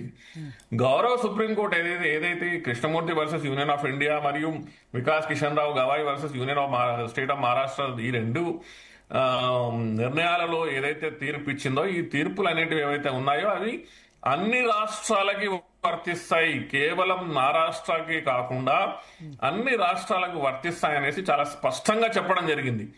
అలాంటప్పుడు మనం ఈ రెండు కేసులని అర్థం చేసుకోకుండా తెలంగాణ రాష్ట్ర ప్రభుత్వం ఏం చేసిందనంటే ట్రిపుల్ టెస్ట్ ని అటు పూర్తిగా కండిషన్స్ ని పూర్తిగా మూడు కండిషన్స్ ఏవైతే ఉన్నాయో రెండు కండిషన్స్ ని కొంతవరకు ఫాలో చేసి మూడో కండిషన్ ని పాటించకుండా తప్పుడు నిర్ణయం తీసుకొని ముందుకు వెళ్ళినది. అటు ట్రిపుల్ టెస్ట్ కండిషన్స్ ని కంప్లీట్ చేయకుండా ఇటు ఏదైతే ఇందిరాసాని కేసులో ఏదైతే 50% అప్పర్ లిమిట్ 1992లో గౌరవ సుప్రీంకోర్టు 9 జడ్జ్ బెంచ్ ఏదైతే నిర్ణయం ఇచ్చిందో దాన్ని ఫాలో కాలేదు. సో అలాంటప్పుడు ఈ రెండు పద్ధతులని ఫాలో కానప్పుడు మరి పరిణామం ఏమొస్తుంది? పరిణామం ఈ రోజు సుప్రీంకోర్టు దగ్గరికి పోయి కూడా తెలంగాణ ప్రభుత్వం ఓడిపోయింది. సో అందుకని మనకు ఇది చాలా విచారమైనటువంటి విషయం ఏమిటంటే తెలంగాణలో ఉన్నటువంటి బీసీలు ఎంతో ఆశతోని ఎంతో ఉత్సాహంతోని ఎంతో ఓపికతోని వెయిట్ చేస్తున్నారు. మాకు లోకల్ బాడీ ఎలక్షన్స్ లో 42% మాకు రిజర్వేషన్స్ వస్తాయి కావచ్చు అనేటువంటి ఆశతో ఉన్నప్పుడు ఈ ఆశ అడియాశలు అవ్వడం అనేది చాలా బాధాకరమైనటువంటి విషయం. ఎందుకంటే తెలంగాణ ప్రభుత్వం ముందు నుంచి స్పష్టమైనటువంటి వైఖరితోని పోనందువలనే ఈ రోజు ఈ సమస్యలు మనం చూస్తున్నాం. Okay okay. సో ఇప్పుడు మీరు మధ్యప్రదేశ్ మోడల్ని ఇప్పటికైనా రాష్ట్ర ప్రభుత్వం అనుసరించవచ్చా? ఇదే మధ్యప్రదేశ్ ప్రభుత్వం సుప్రీంకోర్టులో మొన్న పిటిషన్ దాఖలు చేసింది, మాకు అనుమతి ఇవ్వాలని చెప్పి 15,000 పేజీల డాటా కూడా ఇచ్చిందని చెప్పారు. సో ఇది రెండు సపరేట్ విషయాలు భరత్ గారు. ఒకటి ట్రిపుల్ టెస్ట్ చేసి 14% నుంచి 35% బీసీలకి రిజర్వేషన్ తీసుకురావడం అనేది మధ్యప్రదేశ్ ప్రభుత్వం ఆల్రెడీ చేసింది అండ్ గౌరవ సుప్రీంకోర్టు దాన్ని ఆమోదించింది. సో 2022-23లో తెలంగాణ మధ్యప్రదేశ్ లో 14% నుంచి 35% బీసీలకి రిజర్వేషన్లు కల్పిస్తూ ఆల్రెడీ ఉత్తర్వులు జారీ అయినాయి. ఆ తర్వాత ట్రిపుల్ టెస్ట్ ఆధారంగానే గౌరవ సుప్రీంకోర్టు ఇచ్చినటువంటి వెసులుబాటుతోని మధ్యప్రదేశ్ ప్రభుత్వం ఎలక్షన్స్ కూడా జరపడం జరిగింది. అక్కడ లోకల్ బాడీస్ లో ఎస్సీ ఎస్టీ బీసీ రిజర్వేషన్స్ ఏవైతే ఉన్నాయో అవి 20% ఎస్సీలు, 14% ఎస్టీలు, 35% ఓబీసీల రిజర్వేషన్ తోని లోకల్ బాడీస్ లో ఎలక్షన్స్ జరగడం జరిగింది. అయితే మొన్న గౌరవ సుప్రీంకోర్టు దగ్గరికి మధ్యప్రదేశ్ ప్రభుత్వం దేనికి వెళ్ళిందంటే 27% ఓబీసీ రిజర్వేషన్ విద్యా వ్యవస్థలో మరియు ప్రభుత్వ రంగ వ్యవస్థలో రిజర్వేషన్స్ కల్పించడానికి వెళ్ళింది. అయితే అది సపరేట్ కేసు. దాంట్లో ఏమిటనంటే 50% మించకూడదని ఏదైతే ఇందిరాసాని కేసులో ఉన్నటువంటి నిర్ణయం ఉన్నదో అది అతిక్రమిస్తున్నారు కాబట్టి, అది 14% నుంచి 27% చేస్తున్నారు కాబట్టి సుప్రీంకోర్టుకి మధ్యప్రదేశ్ ప్రభుత్వం వెళ్ళడం జరిగింది. సో ఇది రిజర్వేషన్స్ ఇన్ గవర్నమెంట్ జాబ్స్ విద్యా వ్యవస్థలో. అదే లోకల్ బాడీస్ తీసుకున్నట్టయితే లోకల్ బాడీస్ లో ట్రిపుల్ టెస్టే ఆధారం చేసుకొని మధ్యప్రదేశ్ ప్రభుత్వం సక్సెస్ఫుల్ గా ఎలక్షన్స్ చేసుకోవడం జరిగింది. కాబట్టి తెలంగాణ ప్రభుత్వానికి ఈ రోజు కూడా ఈ ఆప్షన్ ఉన్నది.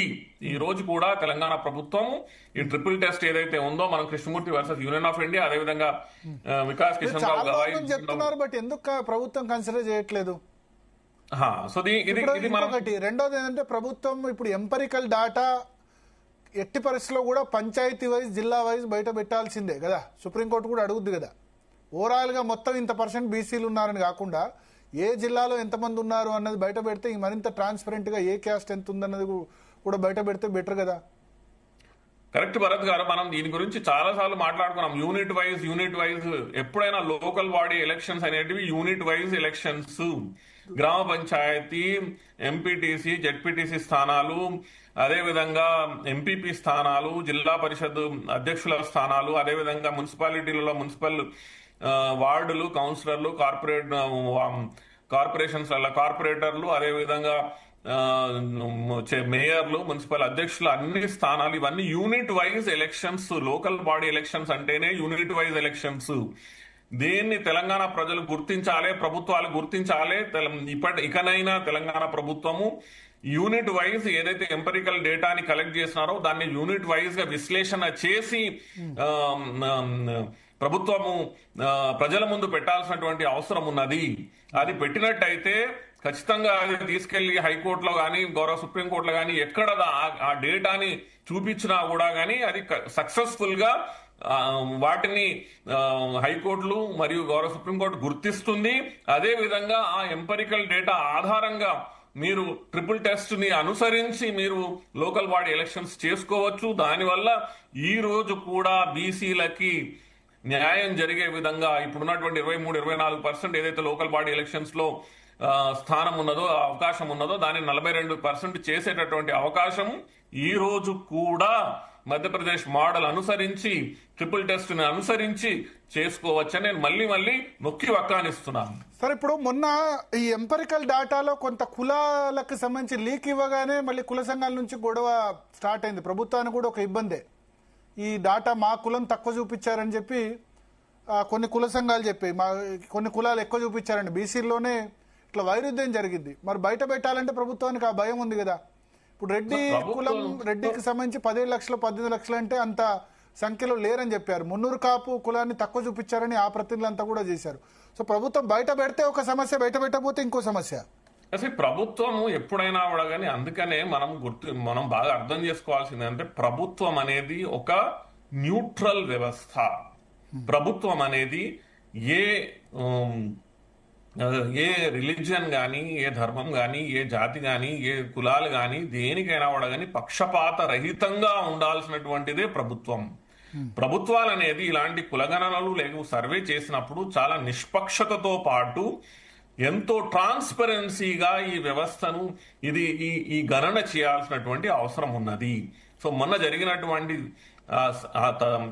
తథాకథిత సర్వే ఏదైతే ఉన్నదో ఆ సర్వే చాలా మంది ఆబ్జెక్షన్స్ చెప్పడానికి కారణం ఏమిటనంటే, అంతకుముందు కేసీఆర్ ప్రభుత్వము, టిఆర్ఎస్ ప్రభుత్వం ఉన్నప్పుడు చేసినటువంటి సకల జనుల సర్వే ఏదైతే ఉన్నదో దాంట్లోంచి బయటకు వచ్చినటువంటి విషయాలు ఏదైతే ఉందో అది అఫ్ కోర్స్ గవర్నమెంట్ ప్రభుత్వం దాన్ని ఓపెన్ పబ్లిక్ పెట్టలేకపోయింది. కానీ జనరల్ గా అందరికీ తెలిసినటువంటి విషయమే ఏమిటంటే, అది హిందూ బీసీలు ఏదైతే ఉన్నారో ఆ సర్వే ప్రకారంగా 52% ఉన్నారు. ఆ సర్వే ప్రకారంగా 50% ఉన్నటువంటి హిందూ బీసీలు ఏ విధంగా 46%కి దిగిపోయినారు? 6% అనేటువంటి బీసీలు ఎలా తగ్గిపోయినారు? అదే విధంగా మనము చూసుకున్నట్టయితే వివిధ సామాజిక వర్గాలు ఈరోజు బీసీలు చాలా తెలివిగలైనారు.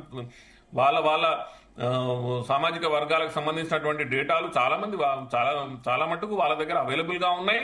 అదేవిధంగా అసెంబ్లీ ప్రకారంగానా లేకపోతే లోకల్ బాడీస్ ప్రకారంగానా చాలా డేటా కుల సంఘాల దగ్గర కూడా ఈ రోజు అవైలబుల్ ఉన్నాయి. ఇలాంటి పరిస్థితులలో చాలా స్పష్టంగా మనకు అర్థమైంది ఏమిటంటే, ఈ జరిగినటువంటి సర్వే ట్రాన్స్పరెన్సీ లోపించి అటు ప్రజలని, ఇటు కుల సంఘాలని, ఇటు సామాజిక వర్గాల ప్రతినిధులని, లేకపోతే సివిక్ సొసైటీస్, మనం చాలా చెప్పుకునేది ఏంటంటే సివిక్ సొసైటీస్, ఎన్జిఓస్, ఈ విధంగా అనేకమైనటువంటి ప్రతినిధులని దీంట్లో ఇన్వాల్వ్ చేయాల్సినటువంటి ఈ సర్వే ఆ రోజు జరగలేదు కాబట్టే ఇలాంటి ప్రశ్నలు తలెత్తినాయి. ప్రభుత్వం మీద ఒక ప్రశ్న లా మిగిలిపోయింది ఈ కుల సర్వే. ఇలాంటి పరిస్థితులలో ఇప్పుడు వాళ్ళు చేసినటువంటి సర్వేని ఓకే, హైకోర్టులో కానీ లేకపోతే సుప్రీంకోర్టులో కానీ ఈ ఎంపరికల్ డేటాను తీసుకొచ్చి పెట్టినా కూడా కానీ దాని ప్రాధాన్యత, దాని యొక్క విశిష్టత ఏదైతే ఉన్నదో అది డెఫినెట్ గా ప్రశ్నార్థకంగా మారవచ్చు. కానీ ప్రభుత్వానికి ఉన్న ఆప్షన్ ఏంటి? మళ్ళీ ఇంకొకసారి ఆ సర్వేని కాదని ఇంకొకసారి మరొక సర్వే చేయిస్తారా, లేకపోతే ఆ సర్వేకి వచ్చినటువంటి ఎంపరికల్ డేటానే ముందు పెడతారా? ఇన్ ఎనీ కేస్ ప్రభుత్వాలు దగ్గర ఉన్నటువంటి ఈ సర్వేలు, ఈ ఎంపరికల్ డేటాని ఖచ్చితంగా ముందు పెట్టాల్సినటువంటి అవసరం ఉన్నది. అది తప్పుల తడక లేకపోతే అది కరెక్ట్ డేటానా అనేది తర్వాత సంగతి. కానీ అది ఖచ్చితంగా ప్రభుత్వం ప్రజల ముందు, న్యాయస్థానాల ముందు పెట్టాల్సినటువంటి అవసరం ఖచ్చితంగా ఉన్నది. సో అంటే యూనిట్ వైజ్ పబ్లిష్ చేస్తేనే ట్రాన్స్పరెన్సీ ఉంటుంది, అంతే కదా? ఖచ్చితంగా అప్పుడు ఇవ్వడానికి అవకాశం ఉంటుంది మీరు చెప్పిన దాని ప్రకారంగా. ఎస్, యూనిట్ వైజ్ ఖచ్చితంగా. అంటే తెలంగాణలో ఏ జిల్లాలకు ఎక్కువ రిప్రజెంటేషన్, ఏ జిల్లాలో బీసీల రిజర్వేషన్ ఎక్కువ అవుతుంది? ఇప్పుడు ఖమ్మం, ఆదిలాబాద్ లో ఎస్టీలు ఎక్కువ ఉన్నారు కాబట్టి అక్కడ కొంచెం తక్కువ అవకాశం దొరుకుతుంది బీసీలకు. మిగతా జిల్లాలో బీసీలకు ఎక్కువ శాతం దొరుకుతుందా ఒకవేళ మీరు చెప్పినట్టు మధ్యప్రదేశ్ మోడల్ ఫాలో అయితే? Madhya Pradesh model, triple test model, triple test model మనము చెప్పుకున్నట్టయితే యూనిట్ వైజ్ ఎక్కడ ఎవరు ఆధిక్యంలో ఉన్నారో వారికి ఆధిక్యం అనుసారంగా మీకు రిజర్వేషన్స్ దొరుకుతాయి. ఒకవేళ ఫస్ట్ ప్రయారిటీ మన యూనిట్ వైజ్ దాంట్లో గౌరవ సుప్రీంకోర్టు పదే ఈ రెండు Krishnamurthy versus union of India మరియు వికాస్ కిషన్ రావు గవాయ్ స్టేట్ ఆఫ్ మహారాష్ట్రలో చెప్పుకున్నటువంటి పదే చెప్పినది ఏమంటే ఫస్ట్ ప్రిఫరెన్స్ ఎస్సీలకి మరియు ఎస్టీలకి వెళ్తుంది. ఫస్ట్ ప్రిఫరెన్స్ వాళ్ళకి ఎంత ఉంటే అంత రిజర్వేషన్ ఇవ్వాలి. వాళ్ళు 1% ఉంటే 1% రిజర్వేషన్ ఇవ్వాలి. ఒకవేళ ఎస్సీలు 50% ఉంటే 50% రిజర్వేషన్ వాళ్ళకే ఇవ్వాలి. అదేవిధంగా ఎస్టీలకు కూడా ఎంత రిజర్వేషన్, ఎంత పర్సంటేజ్ యూనిట్ వైజ్ వాళ్ళు అక్కడ పాపులేషన్ ఉన్నారో అంతటి రిజర్వేషన్ వాళ్ళకి కల్పించాలి. ఎస్సీ ఎస్టీలకి ముందు కల్పించిన తర్వాతనే మిగిలినటువంటి మిగిలిన 50% లో మిగిలినటువంటిది అది 40% మిగులుతుందా, 30% మిగులుతుందా, 20% మిగులుతుందా, అది ఓబీసీలకు చెందుతుంది. So SC plus ST plus BC కలిపి నాట్ మోర్ దాన్ 50% అనేది దీని ద్వారా యూనిట్ వైజ్ ఎలక్షన్స్ జరపవచ్చు. స్థానిక ఎలక్షన్స్ అనేవి స్థానికంగా ఉన్నటువంటి పాపులేషన్ పరంగా చేసేటటువంటి ఎలక్షన్స్ కాబట్టి వాటిని స్థానిక ఎలక్షన్స్, స్థానిక లోకల్ బాడీ ఎలక్షన్స్ అంటారు. ఇది మనం అర్థం చేసుకోవాలి. ఓకే. సో ఇప్పుడు ఇప్పటికైనా మధ్యప్రదేశ్ మోడల్ ఫాలో కావాలంటే ఇప్పుడు మొన్న చేసిన క్యాస్ట్ సెన్సస్ సరిపోద్దా, మళ్ళా ఇంకేమన్నా ప్రాసెస్ ఎక్స్ట్రా చేయాలా? దీంట్లో రెండు జవాబులు నేను చెప్తాను. సోషియో ఎకనామిక్ ఏదైతే సర్వే చేశారో సో నేను 2 జవాబులు దీనికి చెప్తా. మొదటి జవాబు ఏమిటనంటే సోషియో ఎకనామిక్ సర్వే ఏదైతే చేయడం జరిగిందో ఆ సర్వే ఖచ్చితంగా చాలా తప్పులున్నాయి.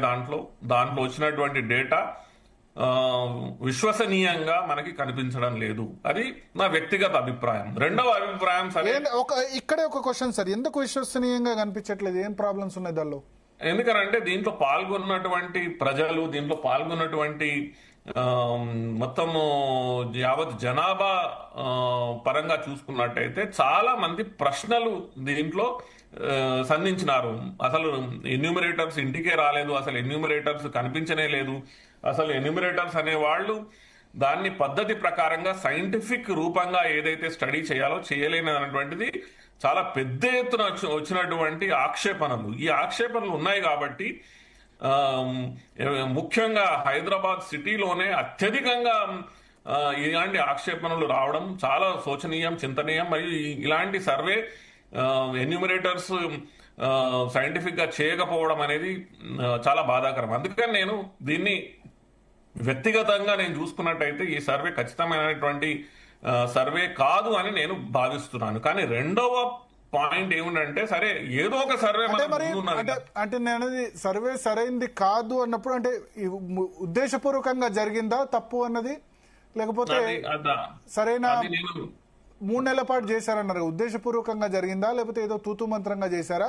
సర్వే కొద్దిమంది అన్నారు బీసీ డెడికేటెడ్ కమిషన్ ఆధారంగా చేసి ఉండాల్సింది, ప్లానింగ్ డిపార్ట్మెంట్ ఆధారంగా కాదు అని చెప్పారు. సో నేనేమంటున్నా అంటే భరత్ గారు, ఇప్పుడు ఈ సర్వే ఏదైతే ఉందో అందరికి ఆమోదయోగ్యమైనటువంటి సర్వేలు కావాలి ఎప్పుడైనా కూడా. కానీ అందుకే నేను ఇందాక కూడా చెప్తున్న ప్రభుత్వాలు అనేది చాలా నిష్పక్షపాతంగా ట్రాన్స్పరెన్సీతో అందరినీ ఇన్వాల్వ్ చేసి దీంట్లో స్టేక్ హోల్డర్స్ అని అంటే ఎవరు? ప్రజలు, ప్రజాప్రతినిధులు, కుల సంఘాలు, సామాజిక వర్గాలు, అటు ఎన్జిఓలు, సివిక్ సొసైటీస్, ఎవరైతే వివిధ అసోసియేషన్స్, లాయర్స్ అసోసియేషన్స్, డాక్టర్స్, ఈ విధంగా అన్ని రకాల స్టేక్ హోల్డర్స్ ని ఇన్వాల్వ్ చేసి ఈ సర్వేని చేసినట్టు అయి ఉంటే ఎలాంటి ప్రశ్నలు వచ్చేటివి కావు. ప్రశ్నలు వస్తున్నాయి, సామాజిక వర్గాలు తమ సంఖ్యని తక్కువగా చూపించినారని ఆక్షేపణలు చేయడము, కొంతవరకు అది వాస్తవంగా కూడా మన ముందు కనిపించడం అనేది చాలా ఇలాంటి సర్వేలు ప్రభుత్వాలు చాలా కేర్ఫుల్ గా చేయాలి. ఎందుకు ప్రభుత్వాల మీద ఎందుకు ఆక్షేపణ రావాలి? ప్రభుత్వాలు అసలు సామాజిక వర్గాల సంఖ్యను తగ్గించినారనేటువంటి ఆక్షేపణలు ఎందుకు వారి మీద సంధించే విధంగా ఎందుకు అలాంటి సర్వేలు చేపట్టినారు?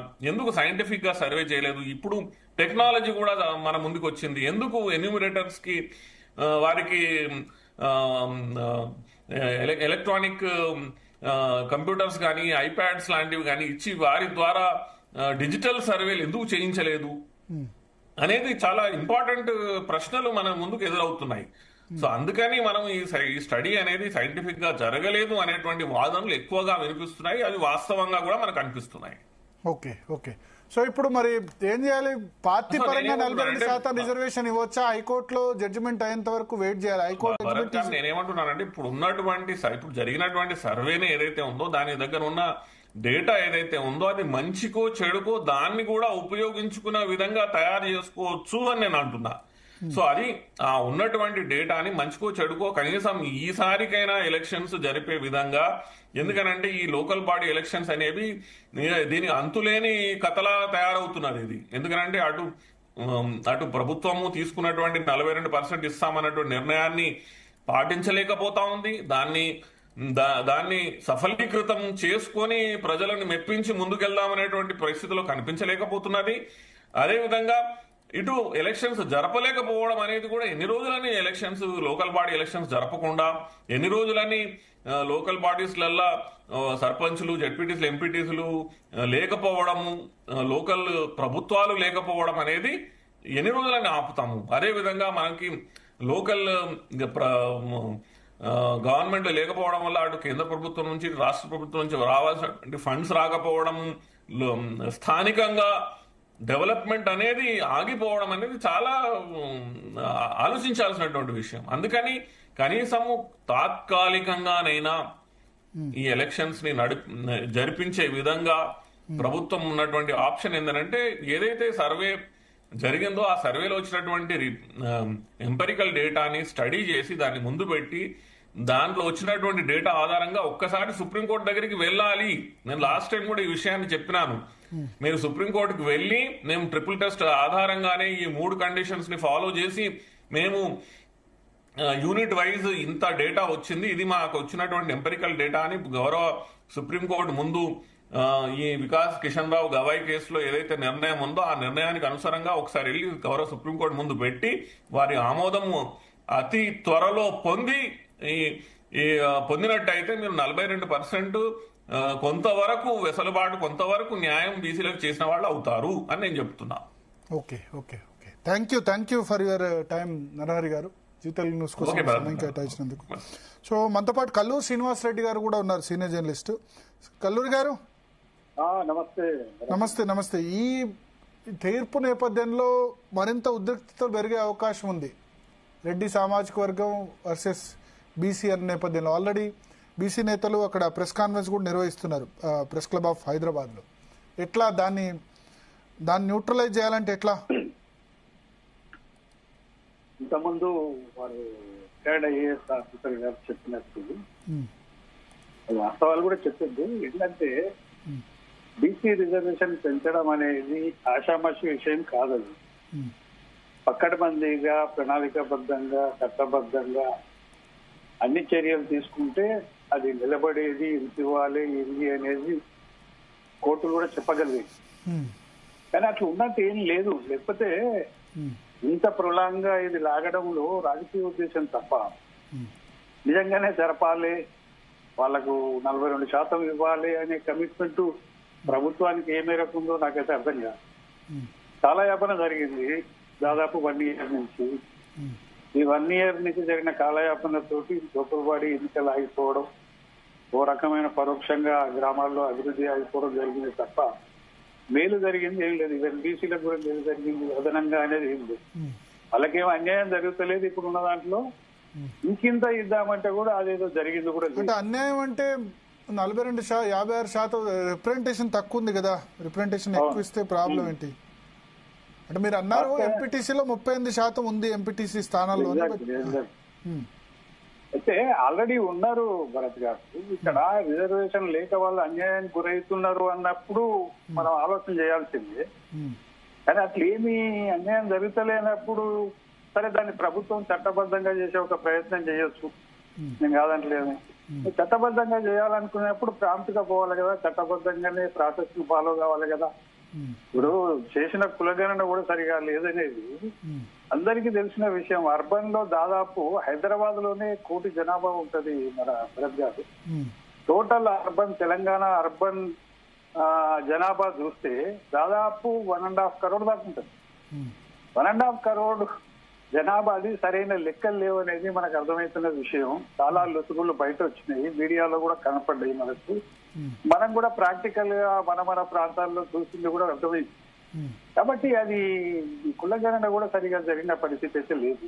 కాబట్టి అది నిలబడే అవకాశం ఉంది. రెండో విషయం ఏంటి ఇక్కడ భరత్ గారు, ఆ కులగణన చేసిన దాన్ని పబ్లిక్ డొమైన్ లో పెట్టనే లేదు. కాకపోతే BC, SC, ST, minority, OC అని ఇట్లా విభాగాలుగా ఆయా సెక్షన్ల యొక్క డాటా చెప్పిన తప్ప ఆయా కులాల డాటా చెప్పలేదు. అసెంబ్లీలో చెప్పలేదు, ఈవెన్ కోర్టు కూడా చెప్పినట్టు లేదు. కాబట్టి ఇవన్నీ లొసుగులు ఉన్నాయి. ఈ లొసుగుల వల్ల ఇప్పుడు కోర్టులో కూడా ఆగిపోయిన పరిస్థితి. సరే స్టే ఇచ్చింది, 4 months ఇలా ప్రభుత్వానికి టైం ఇచ్చింది. అట్లనే పిటిషనర్ కూడా ఇంకో 1.5 months ఇచ్చింది.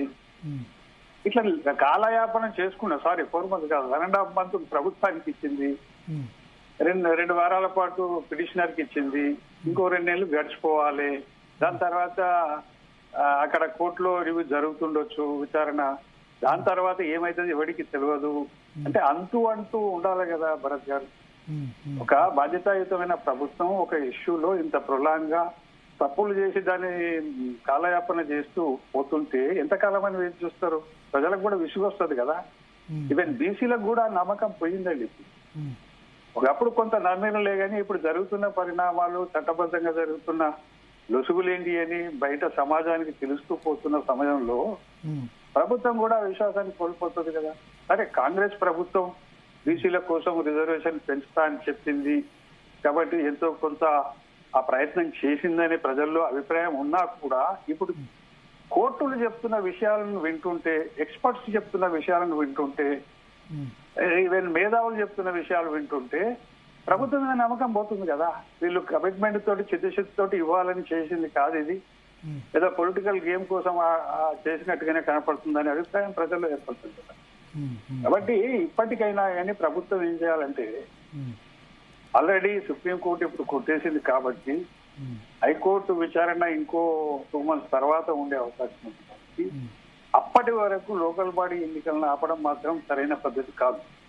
సరే, ఈ రోజు 2 గంటలకు సుప్రీం క్యాబినెట్ మీటింగ్ ఉన్నట్టుంది, అందులో దీని మీద ఒక నిర్ణయం తీసుకుంటుందని నేను అనుకుంటున్నా. లేదు కోర్టు విచారణల కోసమే ఎదురు చూస్తామని ప్రొలాంగ్ చేస్తే మాత్రం ప్రభుత్వం చాలా బ్లేమ్ అయ్యే అవకాశం. కాబట్టి 90% ఈ ప్రభుత్వం లోకల్ బాడీ ఎన్నికలకు పాత రిజర్వేషన్లతో పోయే అవకాశం మనకు కనపడుతుంది. పాత రిజర్వేషన్లు పోయి పార్టీ పరంగా 42% ఇస్తారు. ఎగ్జాక్ట్లీ. కాంగ్రెస్ పార్టీ తన మేనిఫెస్టో చెప్పింది కాబట్టి పార్టీ తరఫున మేము 42% ఇస్తామని వాళ్ళు చెప్పొచ్చు. ఆల్రెడీ 42% 50% బీసీలు పోటీ చేస్తున్నారు, చాలా మేరకు గెలుస్తున్నారు. అదర్ పార్టీస్ కూడా ఏం ప్రాబ్లం లేదు భరత్ గారు. ఈవెన్ బీఆర్ఎస్ కైనా బీజేపీకి అయినా ప్రాబ్లం ఏం లేదు. ఎందుకంటే అక్కడ ఏ పార్టీ నుంచి కాంటాక్ట్ చేసినా వాళ్ళే 40-50% బీసీలు కాంటాక్ట్ చేస్తున్నప్పుడు వాళ్ళ అన్యాయం జరిగేది కూడా ఏం లేదు. కేవలం కాంగ్రెస్ పార్టీ తరఫున 42% ఇస్తా అని చెప్పింది అనేది కాంగ్రెస్ పార్టీకి ఏదో అడ్వాంటేజ్ అనుకోవాల్సిన అవసరం కూడా ఏం లేదు. అన్ని పార్టీలు కూడా 42% ఎబో కూడా ఇచ్చే అవకాశం ఉంది. కాబట్టి అది సమస్య అవుతుందని నేను అనుకుంటలేదు. అన్నెసెసరీలీ ఒక విషయాన్ని పొలిటికల్ గా లాగింది ప్రభుత్వం దాన్ని అనే అభిప్రాయం మాత్రం విస్తృతంగా ఏర్పడ్డది. ఈవెన్ బీసీలలో, బీసీ ఇంటలెక్చువల్స్ లో చాలా మేరకు అభిప్రాయం ఏర్పడ్డది. కాబట్టి ఇప్పటికైనా కానీ ప్రభుత్వం ఈ రకమైన వ్యవహారం కాకుండా రీఫ్రెష్ గా, మరి మీరు ఇవ్వాలనుకున్నప్పుడు రీఫ్రెష్ గా కులగణన మాత్రం అది సరిగ్గా జరిగిందైతే కాదండి.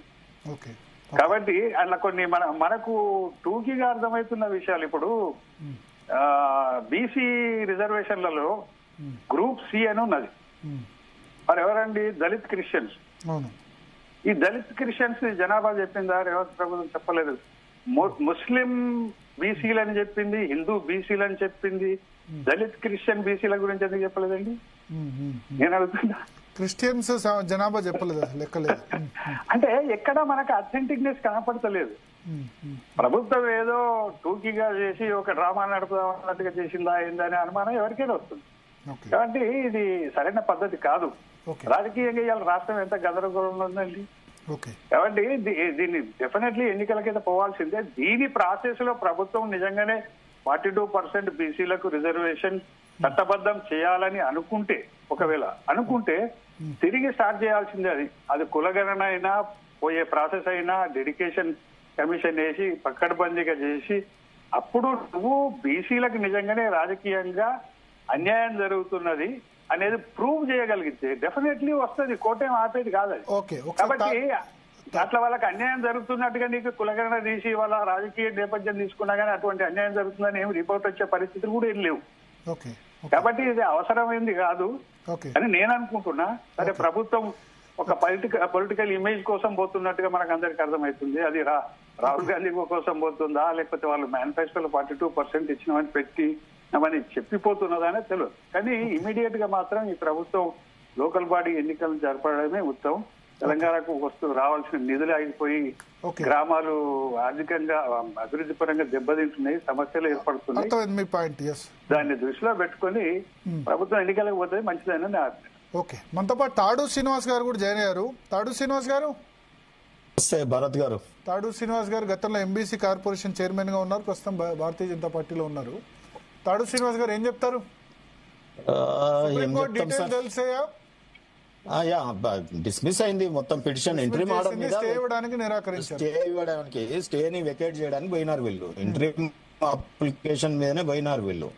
ఎందుకంటే ఇక్కడ మెయిన్ కేసు రేపు 6 వాళ్ళు టైం ఇచ్చినారు కదా ఇక్కడ కౌంటర్స్ వేయడానికి. ఆన్ మెరిట్స్ అక్కడ డిస్పోజ్ అయినాక రండి, కానీ ఇది ఎట్లా పోతారని అన్నారు. అందుకే మేము మొదటి నుండి చెప్పినాం. మా కల్లూరు అన్నకు ఫస్ట్ నమస్తే అన్న. అండ్ మీరు ఈ ఉద్యమకాల సమయంలో బీసీల పక్షాన చాలా చక్కగా మాట్లాడుతున్నందుకు మా స్థితిగతుల మీద మీకు ఓబీసీ నాయకుడిగా ధన్యవాదాలు చెప్తున్నా. ఎందుకంటే మీరు గ్రామం నుండి వచ్చిరు, సామాన్య జీవన విధానాలు ఎట్లుంటాయో మీకు బాగా తెలుసు. ఒక్కటి జరిగింది భరత్ గారు, ఇప్పుడు బీసీల యొక్క ఐక్యత మాత్రం పెరిగిందండి ఏదైతే ఉంది. సో కనీసం వాళ్ళు ప్రజా పోరాటానికి తెరలేపినారు. మా ఆర్ కృష్ణయ్య గారి ఆధ్వర్యంలో అనేక బీసీ కుల సంఘాలు గాని ఒక యూనిటీని ప్రదర్శిస్తా ఉన్నారు, పోరాట పటిమని ప్రదర్శిస్తా ఉన్నారు. కొంత మేరకు దానివల్ల ఈ పక్షాలకు ఏది కూడా ప్రజా పోరాటాల వల్ల కొన్ని సమస్యలకు పరిష్కారం దొరుకుతుంది ప్రజాస్వామ్య దేశంలో. రెండోది లీగల్ ఫ్రాటర్నిటీలో ఏంటంటే మనం మొదటి నుండి అనుకుంటున్నట్టుగా డెడికేటెడ్ కమిషన్ ఏదైతే ఉందో చాలా తప్పుల తడక, దాని నియామకం తప్పే, దాని ఎస్టాబ్లిష్మెంట్ తప్పే, అది తీసుకున్నటువంటి సర్వే మాడ్యూల్ ఏదైతే ఉందో అది తప్పే. ఎందుకంటే ఫస్ట్ లోనే నేను మీకు నిన్ననే చెప్పాను, dedicated commission should be appointed with judicial powers. ఏది మన కాళేశ్వరం మీద వేసిన కమిషన్ ఎట్లయితే ఉంటుందో, ఎవరైనా సర్వేలో పాల్గొనకపోయినా, డీటెయిల్స్ ఇవ్వకపోయినా ఒక జ్యుడిషియల్ అథారిటీతో వేయాలి సమన్ చేసి. కేసీఆర్ లాంటి వాళ్ళు అందులో పాల్గొనలేదు. సో ఇప్పుడు ఏం చేసినా సరే, ఏ జ్యుడిషియల్ కమిషన్ ఏ విధంగా వేసినా 50% దాటొద్దు అన్నది కృష్ణమూర్తి జడ్జిమెంట్ లో ఉందని వాళ్ళ సుప్రీంకోర్టు చెప్పింది. అరే జడ్జిమెంట్ అది జడ్జిమెంట్ ఉంది అని చెప్పింది. సో మీరు డాటా పరంగా లేదా బీసీ డెడికేటెడ్ కమిషన్ ప్రాసెస్ అని చెప్తున్నారు, కానీ ఆ రోజు 50% దాటేందుకు ఎక్స్క్లూజన్ కృష్ణమూర్తి జడ్జిమెంట్ ప్రకారం కేవలం షెడ్యూల్డ్ ట్రైబ్స్ కు మాత్రమే ఉందని జస్టిస్ విక్రమ్ మెహతా, జస్టిస్ సందీప్ నాథ్ ఇవాళ అబ్జర్వేషన్ లో చెప్పారు.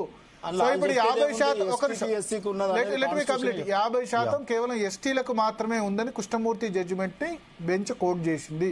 సో ఈ సందర్భంలో ఇప్పుడు బీసీలకు 42% రిజర్వేషన్ ఇవ్వాలంటే మీరు 9th షెడ్యూల్లో కేంద్ర ప్రభుత్వం చేర్చాలి. రాష్ట్ర ప్రభుత్వం ఏం చేసినా సరే, వీళ్ళు ఏ విధంగా చెప్పినా సరే, ఈ డాటా ఆ డాటా బీసీ డెడికేటెడ్ కమిషన్ ఎట్లా చేసినా సరే, ఇక్కడ డాటా గురించి పాయింట్ కాదు. కృష్ణమూర్తి జడ్జిమెంట్ ప్రకారం 50% దాటలేదు, గవర్నర్ ఓకే చేయలేదు. ఇంకో క్వశ్చన్ కూడా సుప్రీంకోర్టు అడిగింది, గవర్నర్ ఎందుకు ఓకే చేయందే, గవర్నర్ ఫైనల్ షేప్ ఇవ్వందే, గవర్నర్ బిల్లును పాస్ చేయందే ఎందుకు మీరు మళ్ళీ జీవో తీసుకొచ్చారని క్వశ్చన్ చేసింది. సో గవర్నర్ విషయమైనా 50% దాటాలంటే కూడా రెండిట్లో కూడా భారతీయ జనతా పార్టీ అవసరం. ఇక్కడ దాని మీద ఏం చెప్తారు సార్? వెనకట రాజుల రాజ్యమా, శిలా శాసనమా? అది ఇంటర్ప్రిటేషన్ చేసి, అరే ఒక్క నిమిషం సార్, నేనేమంటున్నా అంటే supreme court tomorrow may be in different way, same judge same benches. మీరు పరంగా భారతీయ జనతా పార్టీ పరంగా మీరు ఏం చేస్తారు? మీ వైపు మేము ఒకటేనండి. రేవంత్ రెడ్డి ఏమంటాడంటే, నేను మొత్తం చేశా, అన్ని చేయాల్సింది భారతీయ జనతా పార్టీ ప్రభుత్వం, రాహుల్ గాంధీ ప్రధానమంత్రి అయితే చేస్తాడు. కలవడ్డదా 42%? మేము రేపు 42% ఇస్తామని ఎందుకు అనుకుంటారు? మేము 50 ఇవ్వచ్చు, 56 ఇవ్వచ్చు, జనాభా ప్రాతిపదికన ఇవ్వచ్చు. సెన్సస్ అయినాక ఏమైనా చేయొచ్చు. ఆ రోజు ఉన్నటువంటి స్టడీని బట్టి, ఆ రోజు ఉన్న సెన్సస్ ని బట్టి, ఆ రోజు ఉన్న ఆర్థిక పరిస్థితులను బట్టి, ఆ రోజు వాళ్ళ స్టేటస్, సోషియో ఎకనామిక్ బ్యాక్వర్డ్నెస్ గురించి గతంలో కాంగ్రెస్ పార్టీ చేసింది. అదేమన్నా పనికొచ్చిందా? ఇవాళ వీళ్ళు చేసిర్రు ఏమన్నా పనికొచ్చిందా? చెప్పండి మీరు, ఒక్క దగ్గర పనికొస్తుందా? నేను అందుకే చెప్తున్నా, కాశీ జ్యుడిషియల్ అథారిటీతో గనక డెడికేటెడ్ కమిషన్ ని అంబాశంకర్ మోడల్లో 21 జడ్జి మెంబర్స్ చేసిరు వాళ్ళు. ఆ రకమైనటువంటిది ఇక్కడ కూడా తను చేసినట్టు ఎలక్షన్ కమిషన్ ఎట్లుంటుంది సార్? ఆ రకంగా చేయాలి సార్ ఇది. సో అటువంటి కమిషన్ కాదు ఇది. డెడికేటెడ్ కమిషన్ ఏదో సింగిల్ మెన్ తోని బీసీ వెల్ఫేర్ జీవోతోని చేసిండు ఫస్ట్, తర్వాత G8Kలో ఒక జనరల్ జీవో ఇచ్చారు, అది కాదు కదా. సో ఆ డెడికేషన్ నియామకంలోనే తప్పు ఉంది, డెడికేషన్ పని విధానంలో తప్పు ఉంది, కామారెడ్డి డిక్లరేషన్ ఒక పార్టీ నిర్ణయించిన 42 ఫిగర్ ని డెడికేటెడ్ కమిషన్ అడాప్ట్ చేసుకోవడం ఒక పెద్ద తప్పు. ఒక ఓబీసీలకి 42% అది ఎంత పర్సెంటా అనేది ఎవరిని అడిగి నిర్ణయించిండు? ఆయన కలవడ్డదా? సో ఓబీసీలు అడిగిరా ఆ పర్సెంటేజ్? కాంగ్రెస్ మేనిఫెస్టోలో పెట్టారు కాబట్టి ఇచ్చేసారు వాళ్ళంతా. మరి ఎవడు పెట్టమన్నాడు? ఎవడు పెట్టిండు అది అసలు? ఆ మేనిఫెస్టోలో 42 అనే ఫిగర్ ని ఎవడు పెట్టిండు? ఇవాళ సపోజ్ జడ్జిమెంట్ ఫేవర్ వచ్చిందండి, 42 అయింది అంటే ఇక మాకు 56 ఎన్నడికి రాదు, జనాభా ప్రాతిపదికన రాదు, ఎస్సీ అప్పుడు ఏమంటారంటే ముందైతే 42 రానివ్వండి, 25 అవునండి. ఈడబ్ల్యూఎస్ కు 10% ఉంటది జనాభా ప్రాతిపదికన, ఎస్సీ ఎస్టీలకు ఉంటది. ఇంకా బీసీలు వచ్చేసరికి 60% ఉంటే 42కు మేము ఆయనకు సప్పట్లు కొట్టాలి. ఇదా ఆయన చేసే విధానం? సో అక్కడ లోపభూయిష్టం. రెండోది ఏంటంటే ఒక్కటి కల్లూరన్న నేను కంప్లీట్ చేస్తే అయితే ఇదేంటంటే జ్యుడిషియల్ రివ్యూకు పోవాల్సినటువంటి ప్రభుత్వము ఏదైతే అప్పుడు మన ఇందిరా సాహని కేసులో గానీ ఇంకోటి గానీ జ్యుడిషియల్ రివ్యూకే ఉన్నాయి. ఇప్పటికీ కృష్ణమూర్తి గారి కేసులో గానీ మన 50% దీని మీద మద్రాస్ దాని మీద కూడా జ్యుడిషియల్ రివ్యూకు ఉంది ఇంకా. సో ఆ జ్యుడిషియల్ రివ్యూకు మనం పోయి యాడ్ కావాల్సినటువంటి ఆయన కాన్స్టిట్యూషన్ 342A లేదా 31C ఇప్పుడు మీకు చెప్తున్న సెక్షన్స్ ఇవన్నీ 31B 31C ఈ ప్రకారం మన ఈశ్వరయ్య గారు కూడా ఒక మోడల్ సబ్మిట్ చేసినారు, అది కూడా బాగానే ఉంది. సో ఇవన్నీ కూడా చేస్తే కాన్స్టిట్యూషనల్ రెమెడీని తీసుకురొచ్చే ప్రయత్నం చేయాలి తప్ప ఇది ఇట్లా చిన్న చిన్న జీవోలతోని ఆర్డినెన్స్లతో జరిగేది కాదండి. ఆ ఆర్డినెన్స్ కూడా మాకు 285A బీఆర్ఎస్ తీసుకొచ్చింది, ఈయన స్ట్రైక్ ఆఫ్ చేయకుండానే మనం రెపెల్ చేయకుండానే వెళ్ళిపోయినాడు. మరి అది తప్పు కదా? గవర్నర్ ఎట్లా చేసిన చట్టాలను సంతకాలు పెట్టమంటారా చెప్పండి? సో గవర్నర్ చట్టం చేసేదాకా ఆగాలి కదా. సో అది ఆగలేదు, కుప్పిగంతులు వేసినారండి. ఇది ఎట్లా అంటే కోతికి కొబ్బరి చిప్ప కొట్టినట్టు మేమే క్రెడిట్ తీసుకోవాలి, మేము ఏదో చేయబోయినాం కానీ మాకు కోర్టులు సహకరించలేదు కాబట్టి మేము ఇయ్యలేకపోయినాం అని చెప్పుకునే ప్రయత్నమే. అంటే గతంలో కేసీఆర్ ఏదైతే చేసిండో రేవంత్ రెడ్డి సేమ్, కాకపోతే ఈయన జర ఉరుకులాడినాక తట్టెత్తేసిండు.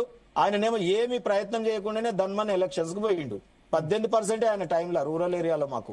సో తీరని అన్యాయం ఎప్పుడైనా జరిగిందంటే అది కేసీఆర్ గారి హయాంలో జరిగింది. మీకు నిన్న కూడా ఇన్పుట్ ఇచ్చిన జర బీఆర్ఎస్ వాళ్ళని అడగండి. డెడికేటెడ్ కమిషన్ బీసీ కమిషన్ కి దాన్నే రూపాంతరంగా డెడికేటెడ్ కమిషన్ గా నియామకం జరిగింది. అది పర్పస్ ఏంది, ఎందుకు జరిగింది, దాని రిపోర్ట్ ఎక్కడుంది, దాంట్లో ఎంతమంది సభ్యులతో వేసినారు, ఏ జీవో ప్రకారం వేసినారు, ఎందుకు ఆయన అట్లా చేసిండు ఈయన ఇట్లా చేసిండు అని ఇద్దరు కేసీఆర్ రేవంత్ రెడ్డి ఓబీసీల పాలిట విలన్. వీళ్ళని మించిన శత్రువులు లేరు ఇప్పుడు ఓబీసీలకి. సో కాబట్టి దాని మూల్యం భారీ మూల్యమే ఉంటది వాళ్ళకి. ఎందుకంటే మేము ఆచరిస్తున్నాం. మీరు అనొచ్చు మరి బీజేపీకి ఎట్లా చేస్తారంటే మేము బీజేపీ దేనికోసం ఈ రిజర్వేషన్ అడుగుతున్నాం, దేనికోసం బీసీలు పార్టీలు పెట్టాలంటున్నారు? ప్రధానమంత్రులు కావడానికి, ముఖ్యమంత్రులు కావడానికి, క్యాబినెట్ లో ఓబీసీ జనాభా ఎంత ఉంటే అంతమందిని చేయడానికి మేము అడుగుతున్నాం. బీజేపీ పార్టీ ఒక్క నిమిషం, కింద గ్రామ పంచాయతీలో ఉంటే నష్టమే ఉంది. గ్రామ పంచాయతీలో ఎంపీటీసీ జెడ్పీటీసీలో ఎక్కువ మంది బీసీలు ఉంటే నష్టమైంది. గ్రామ పంచాయతీలో ఎక్స్క్లూడింగ్ మైనారిటీ 46% ఇస్తామని మా ప్రెసిడెంట్ ధీరోత్తముడు మన రామచంద్రరావు గారు డిక్లేర్ చేశారు. ఈ 42% ఏంది కాంగ్రెస్ ఇప్పుడు గెలిచేది లేదు, పోయేది లేదు. వాళ్ళ టికెట్లు తీసుకున్న వాళ్ళు కూడా రేపు బీజేపీకి వెళ్ళి నిలబడి బీసీలు గెలవబోతా ఉన్నారు. గ్రామ పంచాయతీ గుర్తుండదు, గ్రామ పంచాయతీ పార్టీ గుర్తుండదు, ఓన్లీ ఎంపీటీసీ జెడ్పీటీసీ. గ్రామ పంచాయతీ అంటే ఎంపీటీసీకి గానీ జెడ్పీటీసీ గానీ వాటికి ఎంపీపీలకు గానీ పార్టీ పరంగా జరిగేటటువంటి అవకాశం ఉంటది కాబట్టి దాంట్లో చెప్తున్నా నేను. సర్పంచులు కూడా ఇండైరెక్ట్ పార్టీ పరంగానే ఉంటారు. కాకపోతే 42% కాంగ్రెస్ 46% ఇస్తారా సార్? నేను 46%. అయితే మా ప్రెసిడెంట్ గారు చెప్పినారు. నేనేమంటున్నా అంటే భరత్ గారు, మేము ఛాంపియన్ అండి ఓబీసీల గురించి మీరు అడగకండి. దిల్దార్ పార్టీ, ప్రధానమంత్రిని చేసినాం, ఉపరాష్ట్రపతిని చేసినాం, కేంద్ర కేబినెట్, ఇంత పెద్ద ప్రజాస్వామ్య దేశం 140 కోట్ల జనాభాకి జనాభా ప్రాతిపదికన బీసీలని కేబినెట్ మంత్రుల్ని చేసినాం, ఎస్సీ ఎస్టీలను జనాభా ప్రాతిపదికన చేసినాం, తర్వాత ఎన్సీబీసీకి చట్టబద్ధత కల్పించినాం. సో దాని వల్ల ఏం జరిగింది అనేది నిన్న కూడా చెప్పినా మీకు. మాకు నీట్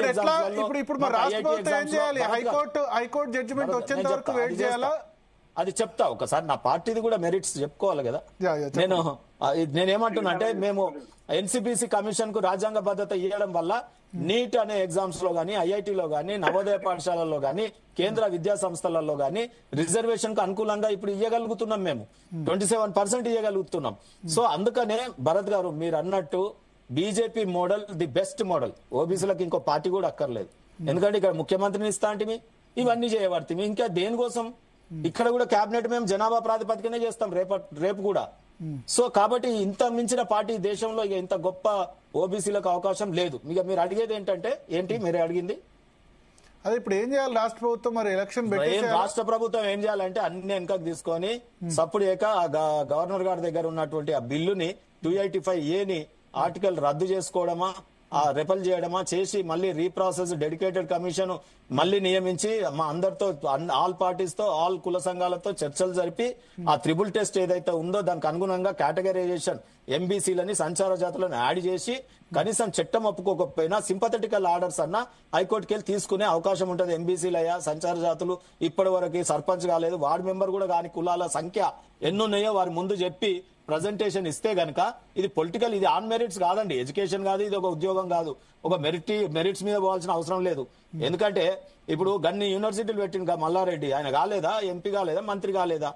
సో చదువు లేనోళ్ళు ఇప్పుడు కాలేదా ఈ కేబినెట్ లో కేసీఆర్ గవర్నమెంట్? మరి అప్పుడే హైకోర్టు కేసు అయ్యేంత వరకు పంచాయతీ ఎన్నికలు నిర్వహించొద్దు, మళ్ళా మీరు డాటా అంటే మళ్ళీ సంవత్సరం పడుతుంది. సార్ ఓబీసీల పక్షాన మేము మాట్లాడేది ఏంటంటే ఓబీసీలకు న్యాయం జరిపే ముందుకు పోవాలి. లేదంటే ఆల్ పార్టీ మీరు నీకు ఎందుకయ్యా నువ్వు ఒక్కనికే ఛాంపియన్, ఇప్పుడు ఓటమి కూడా నువ్వు ఒక్కనివే బాధ్యత వహించాలి. మరి నువ్వు ఏది కేసులు ఓడిపోయినందుకు బాధ్యత కూడా నువ్వే తీసుకోవాలి కదా. సో ఇవాళ అఖిల పక్షాన్ని విలువ నీకు కొంత ఎక్స్పీరియన్స్, ల్యాక్ ఆఫ్ ఎక్స్పీరియన్స్ ఉంది. ఎందుకంటే కాంగ్రెస్ పార్టీకి ఎప్పుడు ఓబీసీల పక్షాన్ని పనిచేసినటువంటి అనుభవం లేదు, అన్యాయమే చేసిరు. ఆ అన్యాయం చేసిన వాళ్ళకి ఏ రకంగా పాజిటివ్ సెన్స్ లో చేయాలంటే ఏ రకంగా అయితే వీరప్ప ఆడ చేసిండా? మరి కర్ణాటకలో సిద్ధరామయ్య చేసినాడండి. మొదటి సర్వే బుట్ట దాఖలు చేసిరు 500 కోట్లు ఖర్చు పెట్టి, మళ్ళా ఇప్పుడు సర్వే చేస్తున్నాడు ఆయన కదా ఇక్కడ పెట్టింది కామారెడ్డి డిక్లరేషన్. అంటే ఇన్కాంపిటెంట్ పర్సన్ తో కామారెడ్డి డిక్లరేషన్ పెట్టిరు. వీళ్ళు మేనిఫెస్టోలో ఎంబీసీ మినిస్టర్ కేటగరైజేషన్ తో ఎన్నికలు పోతామన్నారు. సో మొత్తం లోపభూ ఇష్టం అండి. ఆయన నోరు మూసుకుపోయిందా రేవంత్ రెడ్డి గారు రేపు వస్తాడు జూబ్లీహిల్స్ ఎన్నికలలో వాళ్ళ నీళ్ళని తిట్టిపోయడానికి వస్తాడు. కానీ ఓబీసీల పక్షాన ప్రెస్ మీట్ పెట్టి నేను ఏమనుకున్నా, ఏమైంది, ఏం కథ, అసలు జరుగుతున్నది ఏంది, ఆయనకు చిత్తశుద్ధి ఉందా లేదా చెప్పాలి కదా. మీరు బాధపడకండి ఓబీసీలారా, నేను ఉన్నాను, నేను ఇంత చేస్తున్నా, రేపు పార్టీ పరంగా ఇట్లా చేయబోతున్నా, ఏమన్నా చెప్పుకోవాలి కదా. ఆయన మేము ఇవాళ ప్రౌడ్ గా కాలర్ ఎగరేసుకొని బీజేపీ పార్టీ ఎందుకు మాట్లాడగలుగుతుందంటే మేము ఆచరిస్తున్నాం, మాకు చిత్తశుద్ధి ఉంది కాబట్టి. వాళ్ళు ఆచరించమని ఇప్పుడు కేబినెట్ ఆయన ఏం చేయాలంటే, మీరు అడిగిరు పొలిటికల్ కంపల్షన్ ఓబీసీలను శాంతపరచాలంటే ఏం చేయాలంటే కేబినెట్ లో ఇమీడియట్ గా ఇంకో 4-5 ఎంతనో జనాభా ప్రాతిపదికన తీసుకోవాలి, ఎస్సీ ఎస్టీలను కూడా తీసుకోవాలి. తర్వాత కేబినెట్ లోనే కాకుండా వీలైతే ముఖ్యమంత్రి పదవి త్యాగం చేయాలి, కేసు ఓడిపోయినందుకు రాజీనామా ప్రకటించాలి. ఎవరు? రేవంత్ రెడ్డి గారు. ఓబీసీలకు నేను చేయలేకపోయినా కాబట్టి అని చెప్తే మళ్ళీ ఆయనకు లైఫ్ ఉంటుంది, పొలిటికల్ లైఫ్. తప్పేముందండి అట్లా చేసి ముఖ్యమంత్రి పదవి ఈ 2 ఏళ్లు నేను ఆయనకి ఇస్తా, నేను మళ్ళా పోరాటం చేస్తా అని పార్టీ ప్రెసిడెంట్ తీసుకోమను, పిసిసి ప్రెసిడెంట్ తీసుకొని కంట్రోల్ ఆయన దగ్గరనే పెట్టుకోమని ఎవరు వద్దన్నారు? ఎట్లా గట్లనే ఉంటది కదా. సో కేబినెట్ మంత్రులన్నా చేయమను, లేకపోతే నామినేటెడ్ మొత్తం ఒకే సామాజిక వర్గానికి ఇస్తున్నాడు అట్లా ఇయ్యొద్దు అని చెప్పు.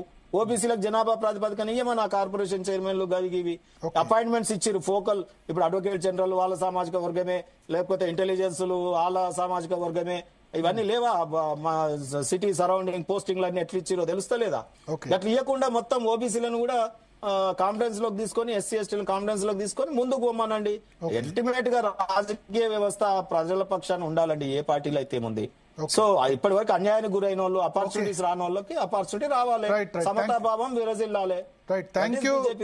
థ్యాంక్ యూ తాడు శ్రీనివాస్ గారు, కల్లు శ్రీనివాస్ రెడ్డి గారు, అంతకుముందు జాయిన్ అయిన శరత్ గారు జాయిన్ అయ్యారు, అదేవిధంగా మాధవరెడ్డి గారు, అదేవిధంగా ఐఏఎస్ నరహరి గారు. సో సందీప్, మొత్తానికైతే ఇప్పుడు చూడాలి, సుప్రీంకోర్టు తీర్పు అయితే స్పష్టం, రాష్ట్ర ప్రభుత్వం చేతిలో ఉందిగా. రాష్ట్ర ప్రభుత్వం వాళ్ళ కేబినెట్ మీటింగ్ నిర్వహించబోతుంది, కేబినెట్ మీటింగ్ లో డిస్కషన్ వస్తుంది. తర్వాత కాంగ్రెస్ పార్టీ పరంగా నిర్ణయం తీసుకోవాలి కాబట్టి ఓన్లీ కేబినెటే కాదు, పొలిటికల్ అఫైర్స్ కమిటీ మీటింగ్ తొందరలోనే పెడతారనుకుంటున్నాను నేను కాంగ్రెస్ పార్టీ తరఫున. పెట్టి మరి ఏం చేయాలి, పంచాయతీ ఎన్నికలు 50% రిజర్వేషన్స్ తో నిర్వహించడమా, 50% అంటే బీసీలకు 25% వస్తుంది, లేదా హైకోర్టు తీర్పు వచ్చేంత వరకు వెయిట్ చేయడమా. హైకోర్టు తీర్పు అయితే 4-5 నెలలు పడుతుంది ఈజీగా. November 5th మళ్ళీ తుది విచారణ అని చెప్పలేము, దానిలో అందరు ఆర్గ్యుమెంట్స్ వినాలి, మళ్ళీ జడ్జిమెంట్ రాయాలి. కాన్స్టిట్యూషన్ రాజ్యాంగపరమైన మ్యాటర్స్ లో జడ్జిమెంట్ ఇచ్చేటప్పుడు హైకోర్టు దానికి కొంత టైం తీసుకుంటుంది, మినిమం 1-2 months 2-3 months కూడా టైం తీసుకోవచ్చు, 6 నెలలు కూడా తీసుకోవచ్చు. జడ్జిమెంట్ రిజర్వ్ చేస్తే ఎప్పుడు వస్తుందో మనం చెప్పలేం. మనం కేసులో ఎమ్మెల్యేల కేసులో జడ్జిమెంట్ రావడానికి 4-5 నెలలు పెట్టింది ఫిరాయింపు ఎమ్మెల్యేల విషయంలో సుప్రీంకోర్టే. సో మేబీ అది February March దాకా కూడా పోతుంది. సో హైకోర్టు జడ్జిమెంట్ వచ్చేంత వరకు స్థానిక సంస్థలు డిఫర్ చేయడమా, లేదా ఎందుకంటే అప్పుడు February March అంటే మళ్ళీ అప్పుడు రైతు బంధు ఇవ్వాలి, మళ్ళీ ఇష్యూస్ ఉంటాయి. లేదా జూబ్లీహిల్స్ ఎన్నికల తర్వాత ఇప్పుడు నవంబర్ 11 తర్వాత నిర్వహించడమా ఏందన్నది రాష్ట్ర ప్రభుత్వం ఏం చేస్తుంది అన్నది మనం వేచి చూడాల్సింది. మొత్తం మీద ఇవి టీవీ అప్డేట్స్ చూస్తున్నాండి. జీ తెలుగు న్యూస్ నిజం నిక్క